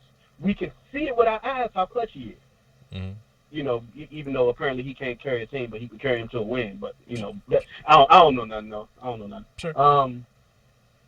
So where is the disconnect at? You know what I'm saying? We have to figure out where the disconnect is. Because if it's just, I don't want to like that. Okay, we can understand that then. We know how to carry a thing. Sure. But when so much is saying that he is, I don't understand how you can say that he is. And you know what? I said that earlier, right? I would rather somebody say, like this is what I would like. If somebody just said this, I'll be fine. Yo, Voch, fair point. I just don't like Dak still. I just disagree. I'm like, Cool. You know what? That's what I like about Antoine, right? That's what I like about Antoine. Antoine in the chat box or whatever. Like, not one time has Antoine say, "Yo, Voch, you wrong for all these stats." Antoine would just simply say, "I don't see it." I just don't see it. And he just keep watching the content. Me and Antoine don't fuss. I know Antoine like Zeke and Gallup, and he know I like Dak and Cooper, and we just stay on our sides of the table. I support Twan. Twan support me. Nah, Voch, I don't see it. All right, cool, Twan. I appreciate it. Like, that's it. That's all. and we move on from there. That's it. But he honest. He honest. He's honest. I just don't see it, Voch. Yeah, cool. No problem. Exactly. And I got one more thing. Go ahead. before I get out of here. Yes, sir. I'm gonna give you a list of names. Okay. Tim Couch, Brady Quinn, damn, Brandon Whedon, Johnny Manziel, and latest Baker Mayfield. All right. Browns. All of those quarterbacks were the Browns. Yeah. So let's say you decide, you know what, I'm gonna get rid of Dak. I understand that he has been here, you know, and when I say here, I mean at a certain level as far as ranking the quarterback, but I just don't like it, so I'm going to get rid of him. Sure. Are you going to get rid of something what you know it is so that you can become the Browns? Quarterback limbo is a very terrifying place, and teams do their best to get away from it, but sometimes when teams act inappropriately, they end up in limbo. And the bad part about limbo is, first of all, the Browns don't even draft well, but the bad part about limbo is you end up like 6-10, so you don't get the top picks, and you just you don't make the playoffs neither. So it is what it is there. Hey, Frankly Football Brandon, that's what it is. I appreciate you so much, sir. Appreciate you so much. Plug your show. Absolutely. Plug your show and put the link in the chat box. A combination of I and Set It Off Chris, that's another one of Voch's great listeners. We teamed up to become a dynamic duo in the Frank Football channel on YouTube. I'm not a admin, so I can't post the link, but I'm going to be in this chat box. So y'all click on the little icon, my logo, beautifully crafted by yours truly, and go and check out them videos. Like them, subscribe them, get us up there in the algorithm. The dynamic duo. What you think, you Batman, dog? You think you Batman and Robin, dog? Look, hey, man, look. Think you the Super Friends, dog? Look, my girl just started laughing at me. My girl has been sitting here listening, and she is laughing at me now that you were saying that. Thank you. She's right. Dynamic duo. All right, dog. All right, peace. Dynamic duo. Oh, man, shouts out to April. Dropped the dub in the super chat. Professionals get compensated. Thank you for the stats. Well, hey, man, I can't just let you. Hold on, wait. Hey, man, listen, I'm going to have a soundboard set up where I get to my sounds immediately. I just kind of got a plan from my little sound drop folder or whatever, but when I get my program where I can just hit the button, oh, goodness. But for now,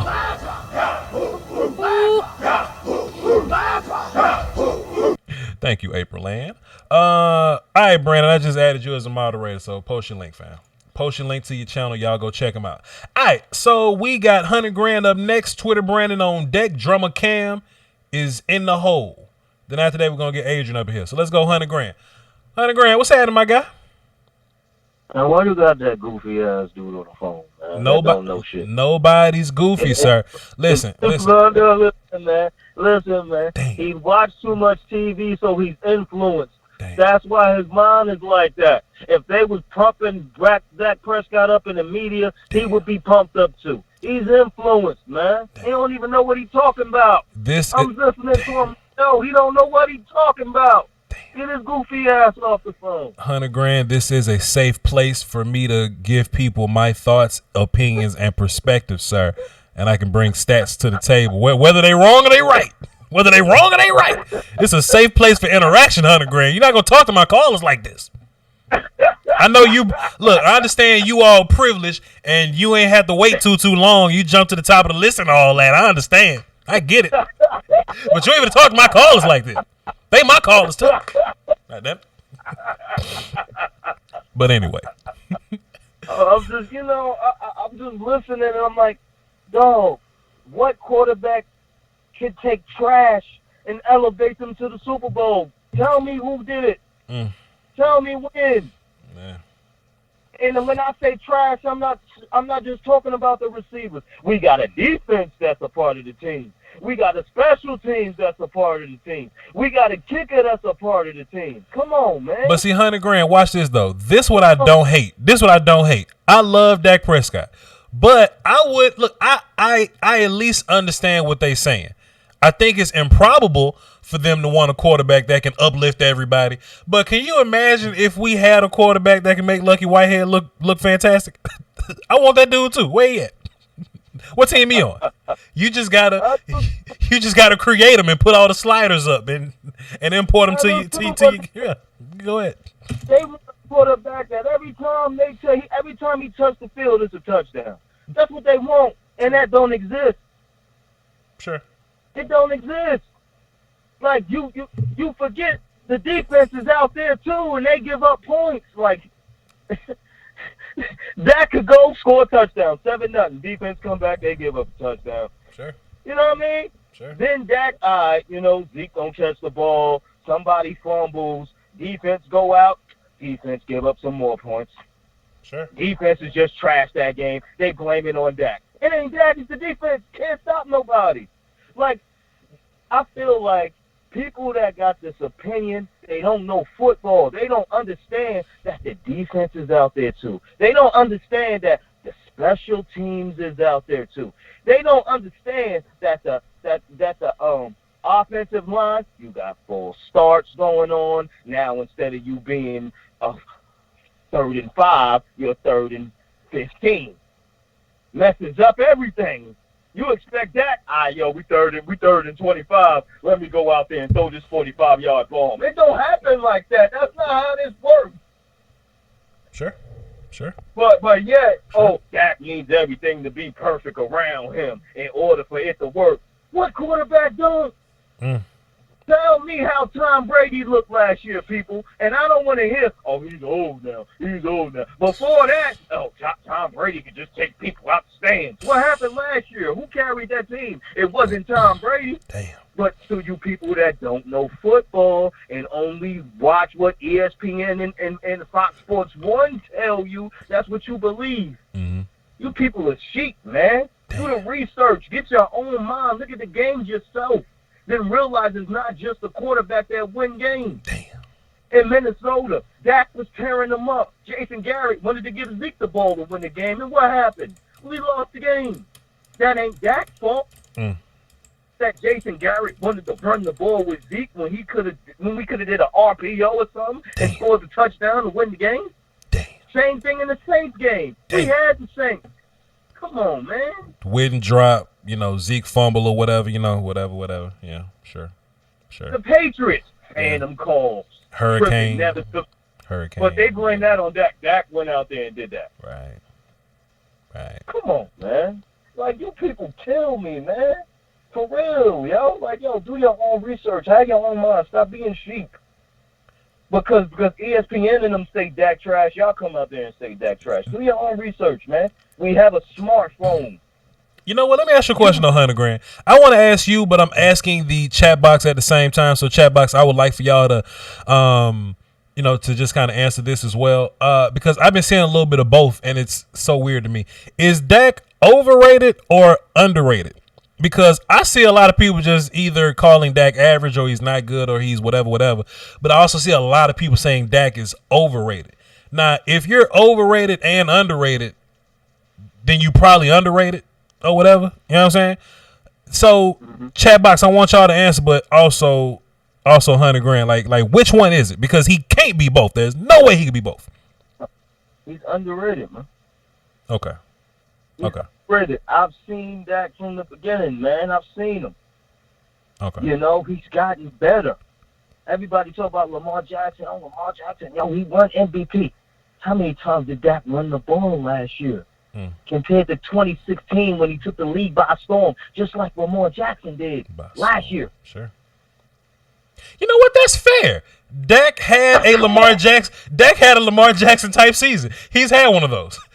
To be fair, that's incredibly fair. Listen. Lamar Jackson had a season where he kind of struggled a little bit. Then he had an MVP type season. Dak had both of them too. That's fair. 100%.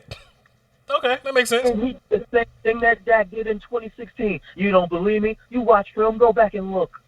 How many RPOs did Lamar Jackson run last year? Why you started whispering? 2016 season. Why you started whispering? You said, go take a look. Why you started whispering? Why your voice changed like that? I'm just, I'm trying to be calm. You know what I'm saying? But it's hard to be calm when you got dumb people trying to be smart, man. Look at this. Dak out here with Terrence Williams, Cole Beasley, Bryce Butler. There's Lance Dunbar in the backfield. Smoking these children. Come on, y'all. Come on now. The film on the screen.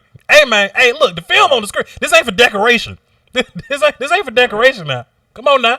Who is that left tackle? 79. Who is number 79? Go ahead. I'm listening. We want him to work magic with that. But the minute we get a receiver that's good, things. Oh my God, what happened? We finally got somebody good in here. Finally got somebody good in here. Now, if Dak Prescott was Baker Mayfield, then I would be singing a whole different tune. Sure.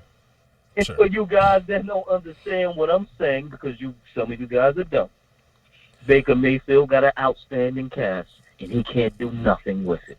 Nothing. I tell you what, 100 grand, man. Am I wrong? It's going to be fun this year, player. It's going to be fun this year. And I expect you to be on my normal rotational of post-game callers. You know what I'm saying? Because every year I got the same handful of people. I want to set it off, Chris. 100 grand. Drummer Cam. I want Taylor. And I want Charlie. Got to have Uncle Charlie in there, too. I want y'all to be my staples every time we do this thing after a post-game show or something. Y'all got to call in because we got too much time invested into this thing. You know what I'm saying? It's too much time invested into this thing. And I just want to ride with y'all because when we win a Super Bowl this year, I want to know the vibes. I want to know the vibes. Hey, man, but listen. Go ahead. That's talking about that. Uh-huh. Oh, I loved him so much. Oh, I thought he was so great. Watch how they jump ship. Oh, I thought he's so wonderful. Oh, you should have been paid him. I hope they don't talk like that. 100 grand. I appreciate you, brother. Salute, my guy. Salute, man. Yeah. We got 3 more callers. 3 more callers, then I get to go play Skyrim. All right, cool. We out of film? Oh, we ain't never out of film. We're gonna run some more. We're gonna run some more film. We're gonna put some more film in there. All right, so we got Twitter Brandon up next. Adrian on deck. What was it, Drummer Cam? Who was on deck? I know Adrian sent me a super chat, so I think Adrian was on deck. All right, so Twitter Brandon up next. Adrian on deck. Drummer Cam is in the hole. We're gonna finish with Drummer Cam. All right, let's run it. Twitter Brandon, what's up, my guy? What's good, man? Thanks for having me on. Everything's everything, player. What you got for the show? All right, so it's interesting that he brings up Lamar Jackson having success in Baltimore and Patrick Mahomes. All right. Both quarterbacks, especially Lamar Jackson, was schemed to have this kind of success he had because he's more of a running quarterback. I mean, I'm not saying he can't pass the ball, but he's not going to be, let's say, a Drew Brees type pocket passer. Okay. He is more of a running quarterback. And last offseason, they brought in one of those college coaches who knows the option game very well to teach Greg Roman, so that way they can, like I said, scheme Lamar Jackson to have the kind of success he has. I'm not taking anything away from him, but it's the difference between the Baltimore Ravens making sure that they have a game plan and a scheme that fits his skill set versus Jason Garrett, who multiple football players have complained about his scheme. Yeah. So Dak Prescott has never really been schemed for him to have success. So really his success is coming with a terrible coach, game plan that doesn't fit him. 2016, 2017, he had a declining Dez Bryant of receiver. Terrence Williams, who did not make it in one of these recent semi-pro football league teams. And Bryce Butler. That shut down. Can I say something too? Brent, stop. You just made me think about something so fantastic. You hold your point. Don't you forget it. I hate to cut you off because you was on the roll, but you sparked something in my brain. Twitter Brandon, you sparked something in my brain. How long did it take Tony Romo to be able to elevate players around him. Right, because Tony had to be like his 8th or 9th year. Like Tony was always gunslingery guy, but he wasn't making Laurent Robinson good and Terrence Williams good and Lucky. He wasn't making those guys good until the later part of his career. You know what I mean? Of course. So I think asking Dak to do that at this point, it says a lot about what you think about Dak, but it's also unfair to ask a young quarterback to do so when other quarterbacks don't do that till they're 30. Like Tom Brady wasn't elevating his players until his late 20s, or Roethlisberger, or Aaron Rodgers. Of course. Yeah, go ahead. Of course. Tom Brady's first 3 Super Bowls was run game with Corey Dillon and Antoine Smith, and that defense that was the most disciplined defense in NFL history. Right. So, of course, Tom Brady has 6 Super Bowl rings, been there 9 times. I can see why. Mm-hmm. The head coach is there, the scheme is there. Dak Prescott hasn't had that yet. 2018, he's throwing to a bunch of bumpers. His best receiver 2018 took a trade for Mark Cooper was Cole Beasley. Mm-hmm. So it wasn't until Cooper got there that things. I'm not saying it was bad for Prescott, but it got better when Cooper got there. It got better last year for Prescott when Gallup developed and Cobb came in there, even though he was supposed to be quote-unquote washed up. Now that we have Gallup developed, Cooper's back, CeeDee Lamb is drafted, things should be a whole lot better. Yeah. Mike Holmgren, Mike McCarthy, and Kellen Moore should be able to scheme things easier for Dak Prescott. And it was, and like you said, in your with the other callers, we had a lot of coaching issues. Sure. Matter of fact, here's another coaching issue that you missed out. Our linebackers coach was fired 2 weeks before the season ended last year. Yeah, that's fair enough. Yeah. So I just can't see any other quarterback in the NFL having a great season when you have all the problems that the Cowboys had last year. Fair enough. Great points, man. Fantastic points, Twitter brain. Listen, I'm in the chat box. I'm asking if Cardo's still up in here, Space Cowboy. There was this Ben Roethlisberger playoff stat or something where he threw for like 7% of his passes or something, but they still won the game or something like that. Can somebody help me with that stat or whatever? Like, I think that's bus driving. You know what I mean? I don't think Dak has ever had a bad number like that. You know what I mean? Somebody in the chat box help me with that. Yeah, go ahead. Ben Roethlisberger, his first Super Bowl was run game, Jerome Bettis and Dick LeBeau's defense. Same thing. Yeah. Fair enough, my guy. That's all you got, Twitter, Brandon?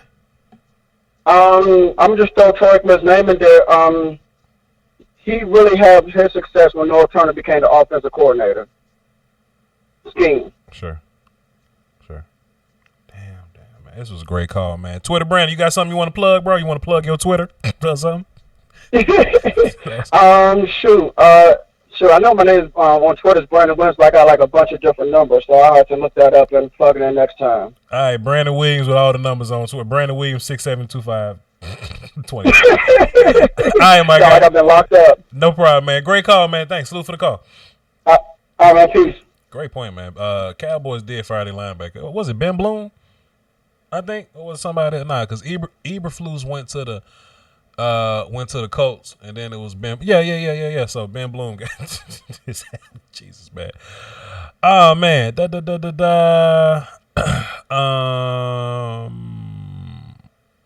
Let's see. Nah, Space Cowboy not in there. Space Cow. Hey, y'all be nice in the chat box now. Y'all hold it down. This is a place for civil discourse.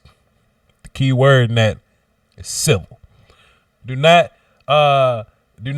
end up being the I Am Legend monsters that we're trying to purge the world of. All right, so y'all hold it down in that chat box now. My Mississippi showed a little bit that chat box now. All right, we got Adrian up next and Drummer Cam on deck. We're gonna finish with him. Adrian, what's happening? Sorry for look, Adrian. What's going on, boss? Sorry for waiting so long, man. We had so many callers, man. I apologize, sir. My bad. I gotta follow the due process. Maybe one day I'll be one of those guys with privilege. I gotta get my stuff together so I can have privilege. Oh, Adrian, you up? Look, you on the way to privilege. It's just that like 5 privileged people called in.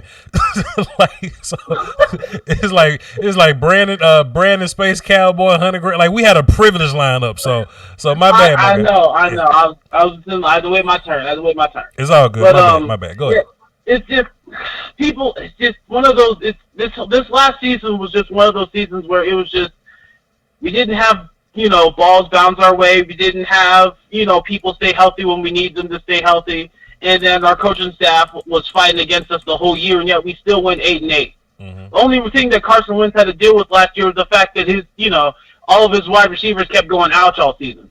His defense was still good. His offensive line was still good. He had a way better coaching staff, and they barely beat us in the week 15 game. Sure.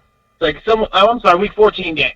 It's like how do you barely beat us when we don't? We had the worst starting position for starting drives at the beginning of the year. We had the worst kicking game. We had the worst punting team, and when we're receiving punts, we got no production out of our punt game as well. It's like literally we had nothing going for us, and yet we still went 8-8. We lost against the Vikings game because obviously we already talked about that, but because we were trying to force feed Zeke for 3 straight plays when he was struggling all game against that defensive line. And they Dak didn't let him do anything. And Dak was smoking them in the passing game. He was smoking them. Yeah. It's like Randall Cobb was having a field day against their cornerbacks. They literally couldn't do anything against him. Michael Gallup and Randall Cobb were having a field day. It's like, Randall Cobb and Gallup were having a great day. Let's try pushing it to Zeke, even though he hasn't been able to run past the 3-yard line all day. It's like, what are you doing? And then it's just, and then people want to get mad at Dak whenever we're having him throw 44 times against the Eagles, and literally the week before he had a separated shoulder, and he's like, oh well. Those are the games that we're paying you for. Like, no, we have 2 running backs that were killing defenses all for the majority of the season. Tony Pollard was pretty much a half a Pro Bowler last year. Mm-hmm. We barely got to see him because our coaching staff didn't know, a running back from the. Hold on, let me not say that. But it was so disappointing on how much talent we have and was wasted because either our coaching staff was inept or they just didn't know, or we were taking the ball out of Dak's hand at certain points, or we weren't putting the ball in Zeke's hands in certain points. Because there were some games where, hey, Dak was just struggling. Mm-hmm. That Patriots game, we should have had Zeke and Pollard running all over the field, making their defense chase Zeke and Pollard around, but we didn't do that. And it was so frustrating to watch whenever, Dak was struggling against Stephon Gilmore the whole game, and yet, every time we ran the ball past the 40-yard line, we just we're just going to put it in Dak's hands and see what happens when that defense wasn't letting us throw. Mm-hmm. Yeah.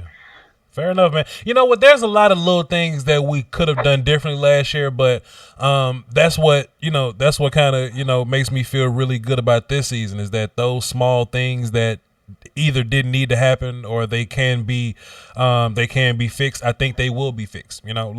If we don't need major change. If we just if we just make field goals, disguise the defense, and just kick the ball out the back of the end zone for touchbacks and shit. Like we'll be fine if we just fix those little things. You mean do what normal people? You mean what do what normal teams do in the NFL? If we actually play on a regular playing field? What normal teams do, sir. 100%, Mr. Wolf. Adrian, I just plugged you in as privilege. I'm gonna also plug Drummer Cam in as privilege. I think I need to retool this whole thing so I can, because I do have a lot of privileged people that y'all a little better than platinum. So I'm gonna go ahead and put you in privilege, man, because you do be making great calls when you call in or whatever. So appreciate you, Adrian. You ain't gotta wait so long next time, man. I got one more thing. More thing. Go ahead, my guy. And this is shout out to Okoye Media when he was talking about I think it was yesterday's video where he's talking about go with what your quarterback can do the best. It's like he was talking about you don't see Peyton Manning running through linebackers to get first down. I think there was like 6 or 7 different running plays that Dak had last year where you're like, I wouldn't see Carson Wentz do that. Literally the game after Carson Wentz tore his ACL, you didn't see another rushing touchdown from him. He has 3 rushing touchdowns. The conference has been unlocked. Dak has 21. It's like that brings a whole nother level of another dimension to his game that helps him play better. It's like it's just funny to me that everyone's giving Dak crap because he wants Carson Wentz money when Carson Wentz doesn't even deserve Carson Wentz money. That's fair. That's fair enough, my guy. Great point. Nothing but great points there, Adrian. I appreciate, sir, you brand new privilege, Adrian. I appreciate you, my guy. Great call. Yeah. He said, yeah. Yes, sir. You have a nice day. Yes, sir. Appreciate it. They're in chat box arguing about PFF. I refuse to argue about PFF, but I will at least acknowledge your question, sir. Drummer Cam, give me like 20 seconds. And Uncle Charlie called back in. Nobody called in but Uncle Charlie. Anybody else call in? I'm just going to hang up on him. Sorry. But Uncle Charlie, call back. There you go. All right. So I'm gonna the conference has been locked. Somebody in the chat box was asking me about this stat. He says Voch PFF was like, I can't find his actual post, but he was like PFF ranked Dak at the bottom of the league when it comes to quarterbacks throwing over 50 passes in a game. Boy, it just, in my personal opinion, I just think that's a terrible stat. Because I don't think any team should be throwing the ball 40 times a game. You know, like if you want to use that metric to be like, I just want to see what teams can, if they're in a shootout situation or whatever. But like, I don't want my defense to be that bad that my quarterback got to throw 40 times a game. Like that's not productive football. You know, that's not productive football. I don't want any. If I had Pat Mahomes, I don't want Pat throwing the ball 40 times because I want my defense to be better. I want my run game to be better. So, yeah, John, I appreciate your question, man, but that's just not a stat that I'm very much interested in. So, yeah, I don't want Dak throwing the ball 40 times. Now, stop me at if Dak throw like 27 to 35. Boy, that's a lovely number for me. We're going to get Drummer Cam, who's brand new privilege, and then we're going to get Uncle Charlie. We're going to get up out of here. Drummer Cam with the brand new privilege. What's up, man? Oh, yeah, what's going on, Voch, man? I appreciate that. Everything, my guy. What you got for the show? Man, since we're talking about this balance, that's what I equate it to. It's kind of the word I use. You know, football is a lot about balance and finding balance. Not just on the offense. And normally you talk balance, you talk about run game, pass game, what that percentage looks like, what that ratio looks like. Football itself, because the team essence of this game is all about balance. So let me ask you this. How many QBs, or better yet, what do the QB's stats look like who had the top 10 starting field position last year? Shit, they all. Like, I don't know. They should be all winners if they got top 10 field position. Right. I mean, but like if you're going to compare them against Dak and how many yards he threw last season, because he was 1, 2, and 5 on most of those stats. Mm-hmm. I mean, you want to say stats aren't real, but and you want to say that Dak doesn't come through. Yet when he had basically the worst starting field position in all of football last season, he came through. Sure. I mean, the stats balance, and you got to find the balance on the stat sheet, right? You got to understand the game on all sides of the ball. When you're looking at that stat sheet, you go, what does this mean? Okay, he had a bunch of yards. What does that mean? Well, when you look at the other side of the ball and you go look at the points of the defense last year, and you go look at our terrible special teams, man, that just adds into the story. Mm-hmm. That becomes part of the story. So you're telling me Dak's not that good, yet when he got put in the worst starting field position, he had the best stats of the year? And obviously, offense isn't your problem.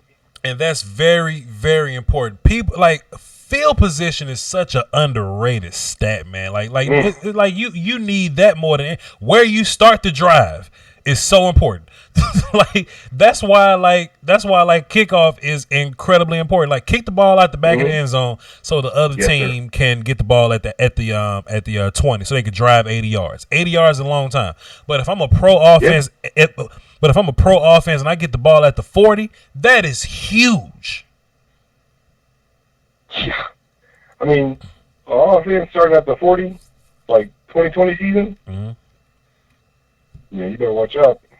Sure, fair enough. Better watch out. Fair enough. What else you got?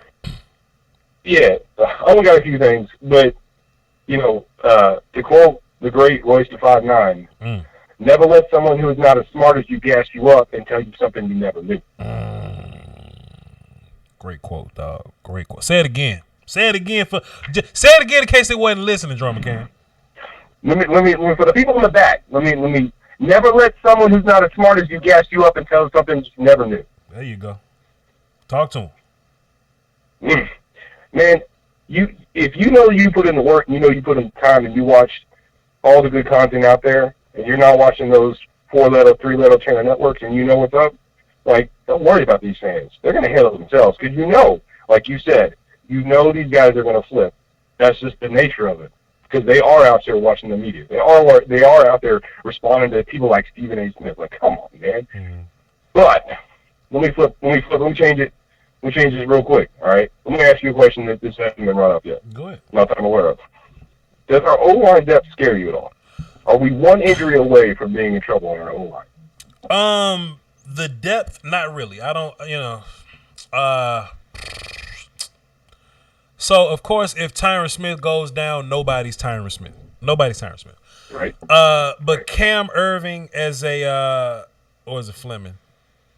Cam Irving? Yeah, Cam Irving, the former Chiefs guy or whatever. I think him as a backup player makes me feel pretty okay. He's he can play guard, tackle, and center, literally, because he's played guard, tackle, and center. So I feel good about that. I feel good about the center spot. You know what I'm saying? Because we got a bunch of guys that can come in and do that.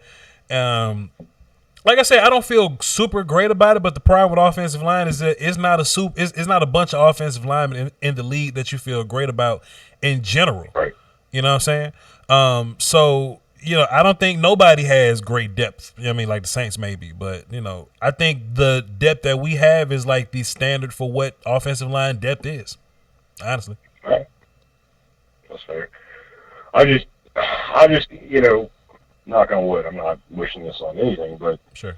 I just got, with Tyron's, I think Tyron's going to be all right, but if he starts having back problems and then Zach Martin has back problems, right, you get in that scenario later on down the season when it matters and you got maybe a couple rookies in there, you got maybe, you got a couple backup guys in there or whatever.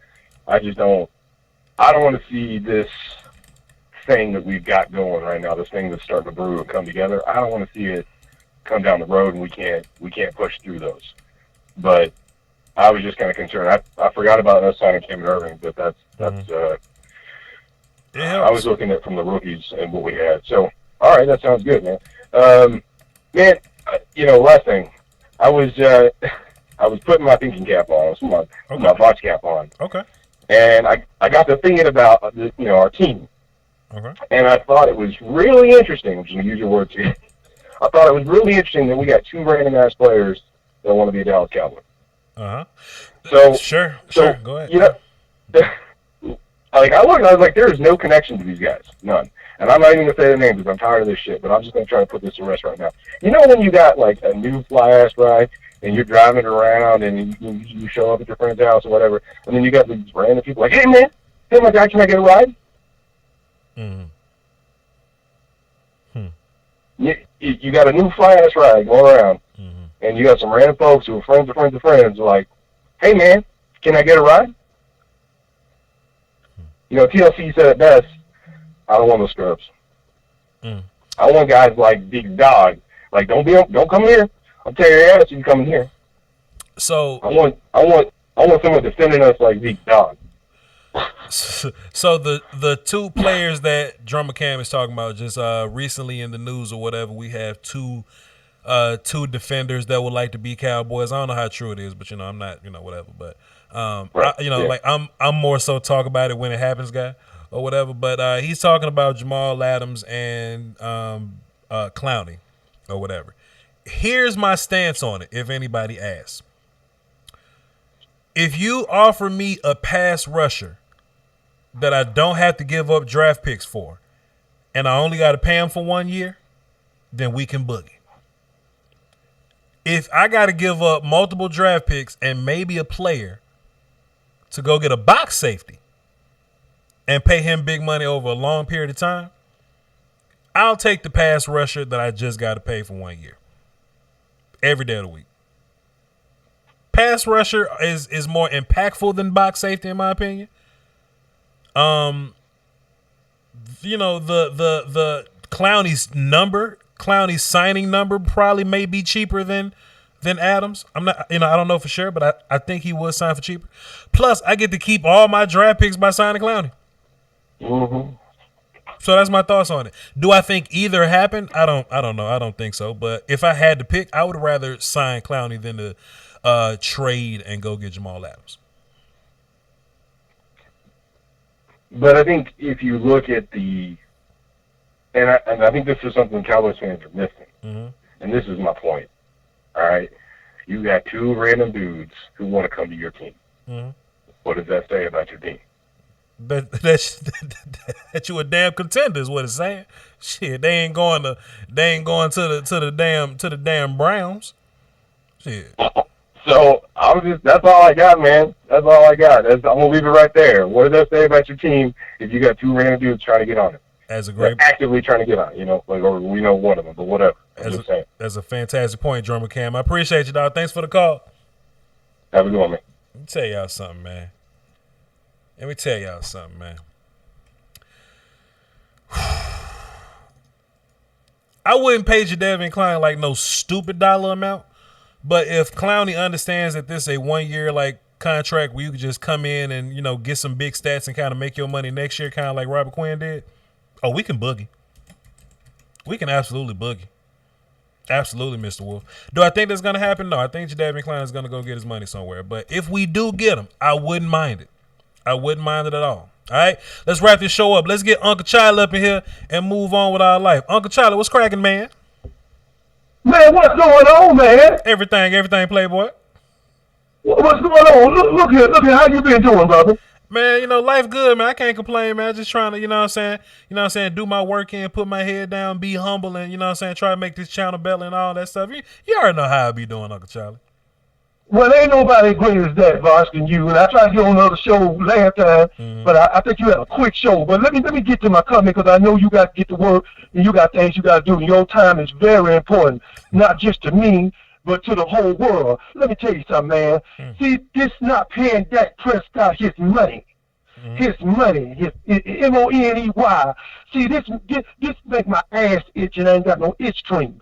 I am sick and tired of him not paying this man his money. Let me tell you something, man. It's not as crazy. I had a hawk outside my door 2 weeks ago on a Sunday, and my wife screamed, ran to the bathroom. I said, "What's the problem? What's going on?" She said, "A big old bird outside the window." And so I looked outside the window. This big old huge thing was rubbing his head up against the window and hit his chest off the window. So I said, "Well, I got to call animal control." I called animal control. I said, "Look, I got a big old hawk or eagle outside my window," and he banging his head and rubbing his check all over. She said, "Sir, just calm down. He might be a little confused, or it might be mate season." And I said, "Man, really?" I said, "Who the hell he gonna mate with? Because it ain't me." I said, "Man, I'm gonna have to do this. Is what I'm gonna do. I'm gonna have to call 911, call the police." So they came on out. It took them about 20 minutes. They always late. So they came on out, and I said, "Look, man," and he's back there in the back there. He said, "Well, sir, just calm down. I know your wife's scared. She in the bathroom." I said, "Sir, she's not coming out that bathroom." He said, "So what y'all gonna do?" I said, We're gonna go down there with the net to get him." I said, "Let me tell you something right now. If I hear you scream, or your shoes get flipped over, or your toes get swollen up in your boots, I know you've been had by the bird." Now, I'm gonna get to these two questions. I need to. Wait. Uncle Charlie, you say if I hear you screaming, you say go back there if you want to. But if I hear you screaming, find out your toes curled out your boots, you getting had by that bird. Is that what you said? And that's a true story, man. It happened yesterday. It's real facts. Look it up. Go ahead. I got two questions. What do you think this is a slap on the Dallas Cowboy organization by not signing him to a long-term deal? And I wanted to know personally from you, Voch, personally from you, Yes, sir. I want to know, what do you think Dak Prescott is thinking as an athlete? As an athlete, and as an African-American athlete at that, what do you think he's feeling right now? Do you think he's not believing that they want to pay him a long-term deal, or while he's playing with his money? What do you think about that? I just need your opinion on that. I think the agent is doing agent things. Like, he's playing hardball to trying to get every single dollar that he can, because the Cowboys offered Dak 5 years at $37 million. And I'm sure Dak would take that contract.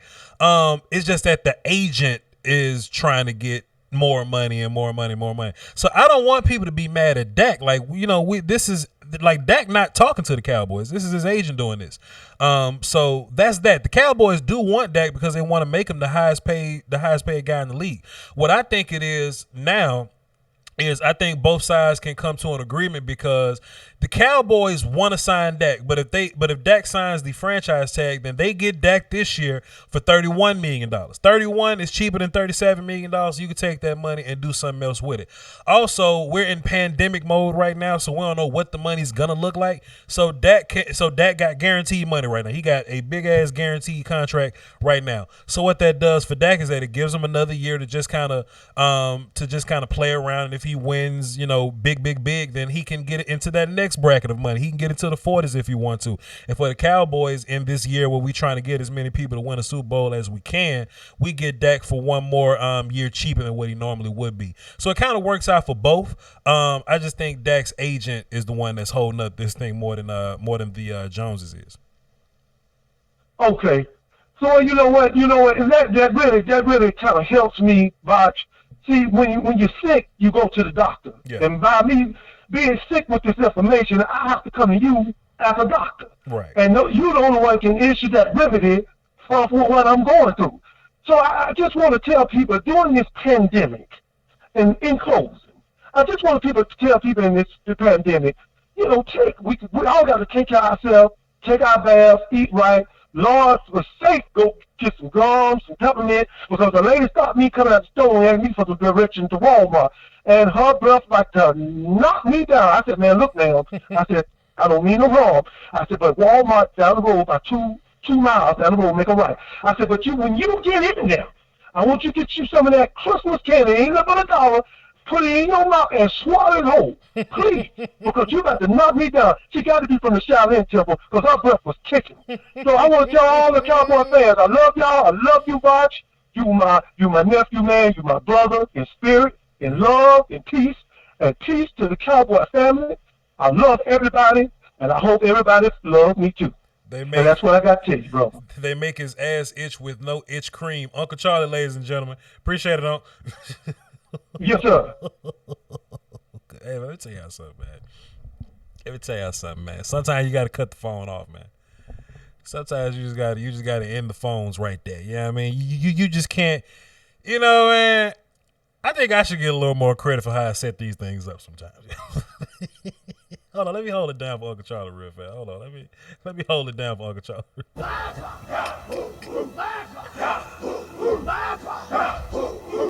Let me hold it down for Uncle Charlie, man. Hey, listen, man.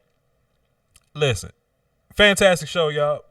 We all came together, had some conversation. That's what this thing's all about, man. Like I said, man, we not gonna hate anybody, man. We just want to have civil discourse. That's all we want to do, man. We just want a safe place where we could just come together and discuss these things, man. And there are bound to be disagreements. There's always going to be disagreements. But I tell you what, man. It was fun. But hey, chat box, while y'all tuned in listening, this live stream is gonna go to a whole nother place. I'm just looking at my OBS setup right now. I've been working on it, man, and like the new production I'm gonna bring to this channel, dog. My new streams, my new waiting music, bro. Like, it's gonna be so fantastic, man. So I just want y'all, cause y'all may be new here, and y'all just see Lil Voch on the screen, and y'all just may see some little film up there. I don't want y'all to think that's gonna look like this forever. It's looking like this because it's under construction. That's what I need. I need to find a stream under construction situation thing, sign, sticker thing, and put it up there so y'all know that the stream is under construction. That's what I'm gonna do. I'm gonna look for that. I'm gonna Google it right now so I won't forget. Stream under